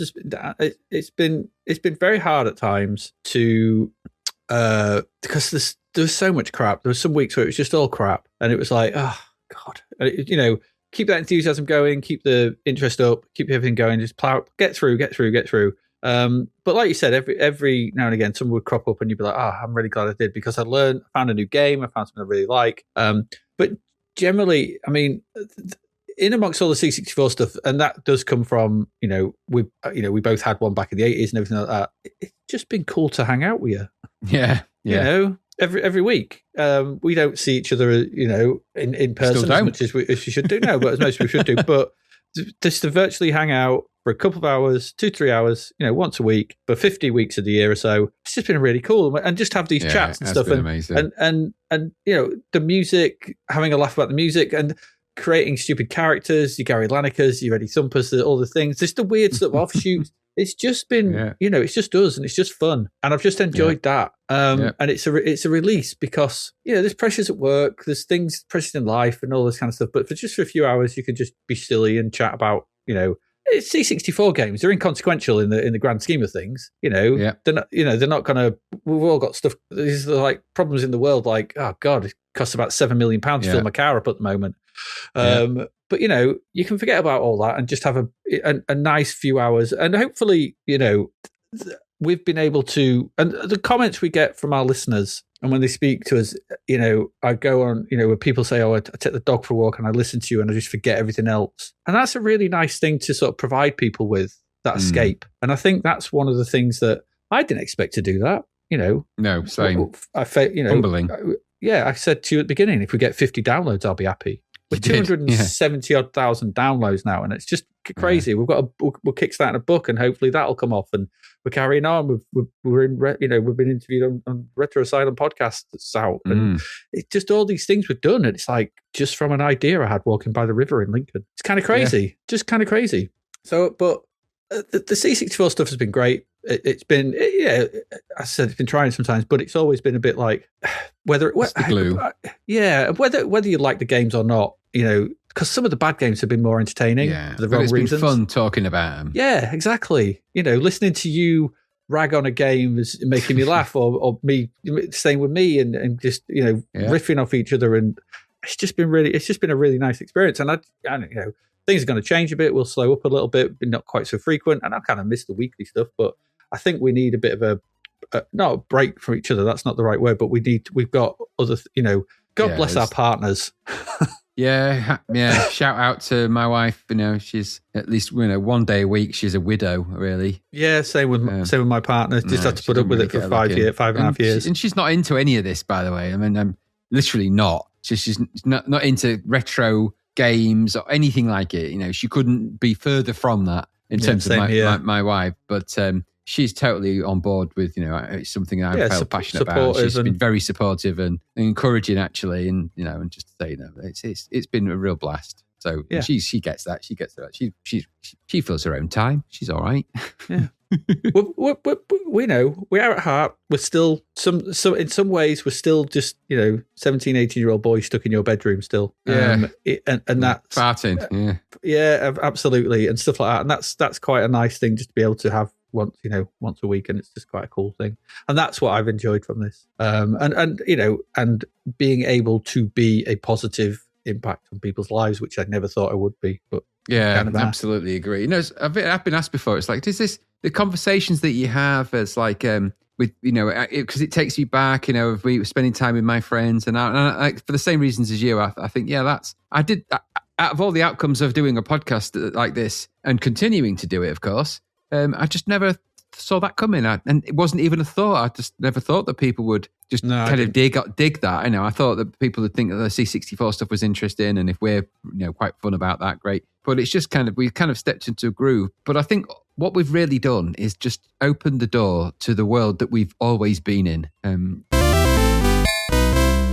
So the conversations that we have, these aren't like we invent these for this podcast. We have always talked this way. Yep. We've always ribbed Gary, and we will continue to do that. So you'd be pleased to hear. We've always done that. Well, yeah, of course we do. He's an amazing guy. But we've always done that. This isn't something new that we do, especially for the podcast. Somebody said that to me. It's like, oh, you must find it hard to do all this stuff for the podcast every week. I'm like, I don't, because I've been doing this for the last 40 years. Yeah, this is just how we are. As soon as AD and Gary were coming around to my house, we'd be in the bedroom. the C64 was in the background because it literally was in the background, but we'd be chatting and just, this is the kind of stuff we talk about, believe it or not. Yes. We would invent characters. If Eddie Thumper wasn't something we'd invented recently, I'm pretty sure we've invented similar. We had Diggy Skaggs was a bizarre character we invented before. We've always done this. This is just what we do. Yeah. And we'll continue to do it because that's kind of how the dynamics works. It was rock singer Tempton Flex. I forgot about that. That was that band, wasn't it? It was White Spirit. White Spirit, fronted by Tempton Flex. Tempton Flex, yeah. There's lead singer. That's a good name for a band, that White Spirit. White Spirit, yeah, White Spirit. Tempton Flex. But yeah, we've always been that way. And so that will continue. Long may it continue. And yes, the cadence slate changes slightly, but the 2 people doing the podcast, 3, if you can include Brown Sauce, really, with his amazing contributions. And we will continue. And also our amazing patrons, who most of whom have been with us from very early on and will stay with us, I really hope, and continue to be with us. And just, they've offered such amazing support. So, I know we do a shout out, and there'll be a shout out at the beginning of this one, I'd have thought, probably. As the shout out of the final shout out for this phase of the podcast. But a personal shout out to all of our amazing patrons who, we have a really good time on the Discord chatting with them. There's a really good relationship and banter in there. It's really fun. And they're not frightened to call us out on our stupid crap, and I'm glad they do. But they also, we share some very valid opinions with them. They share theirs with us, and we like to involve them where we can. That will continue. That's going to continue. Yeah. So.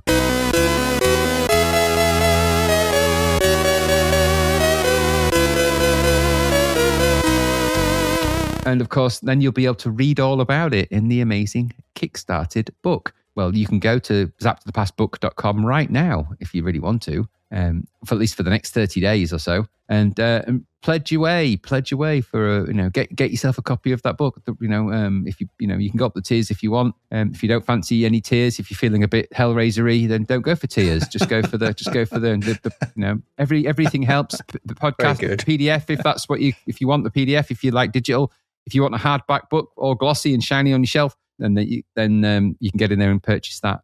That book is a testament to all of our dedication to the podcast, to our amazing listeners, and it's been driven by the listeners who really want that. So go and get yourself a copy. Guarantee yourself a copy with the Kickstarter zappedtothepastbook.com. You do that because that makes it happen, and then also gives AD and I a lot of work to do. But you know what? App's fine by me. Typefaces.com. I love it. I'm choosing all the typefaces. So I've just built a new summer house in the garden. It's not massive. I'm not rich. I'm not like one of the 5 richest kings of Europe. But it's a tower. He's put flame gun missile launchers and all sorts on it. That's how I control the people in the village. I want my tower. I want my tower. I want my tower. But no. So my plan. I've got some time off over the summer, and my plan is, if we get this book up and running, if we get it backed, then I'm going to be sat in my summer house with a little laptop writing stuff, and I'm quite looking forward to that. So please make it happen, please. Yeah, we want it to happen. We do really want it to happen. It would be good. Oh, there we go. I think that's a long episode, Graham. This is a long old episode. I'm almost tempted to say it might end up being 2 parts. But I don't know if that's a bit cruel to do that. I just think just whack it out in one. I think whack it out in one. It'll be a bruiser, but I'll do it. Yeah, it doesn't matter. We'll be moving on to obviously the next phase of the podcast. I think we probably are going to take a week off. Mm-hmm. So it's probably not the best thing to do in the middle of a Kickstarter campaign, but we are. Yeah, maybe we might. We'll think about it, but there will be weeks off because obviously the plan here on in sort of thing is, for the general public, the general release, there's 2 episodes a month. Don't confuse that with 1 every other week, because sometimes there'll be 5 weeks in a month. So it's 2 a month. The Patreons will get a 3rd episode where we just chat shit about stuff. But that's the plan. So whether we start that next week, but I mean next week is a bank holiday weekend, so I'm not quite sure. Maybe start the week after. But there might be something we put out just a sort of update on the Zapped to the Past book, maybe. Yeah, a little thing. But mostly, I think the proper new episodes will kick off. The new phase will kick off, I think, in the season 9. When it will be. Yeah, and that would be for Patreons. That will be, I think, the 8th of May. For everyone else, that's the 11th. So it'll be still on a Monday and still on a Friday. We're still reviewing C64 games because there's still more work to do. So, but we're just not, it's not in Zap. So that's something to look forward to. And we're also looking at other stuff, which is quite cool. Well, we'll say actually, we'll. But I think what we'll do is before the month, we'll let you know what we're going to do for the month. So we know what we're doing for this month, the first month. We're looking at. So yeah, the Commodore Force had 45 games over its short run. We're going through them. So we're doing one of those episodes a month, about 4 games. So that'll take like 11 months or so. So that's that. This first month for the second episode, we're looking at Tron. So that's the Tron films, Tron games. I was playing the Tron games last night on MAME. I'm working quite well with the triggers for the analog stuff. They're actually that Tron and Discs of Tron are good games. Tron's all right. Some of it's all right. Discs of Tron's good as well. Yeah, Disc of Tron was quite good. It's a hard one to find in the arcades. That no, it was. Want a lot of those around. No, but good couple of games. It's a version of that.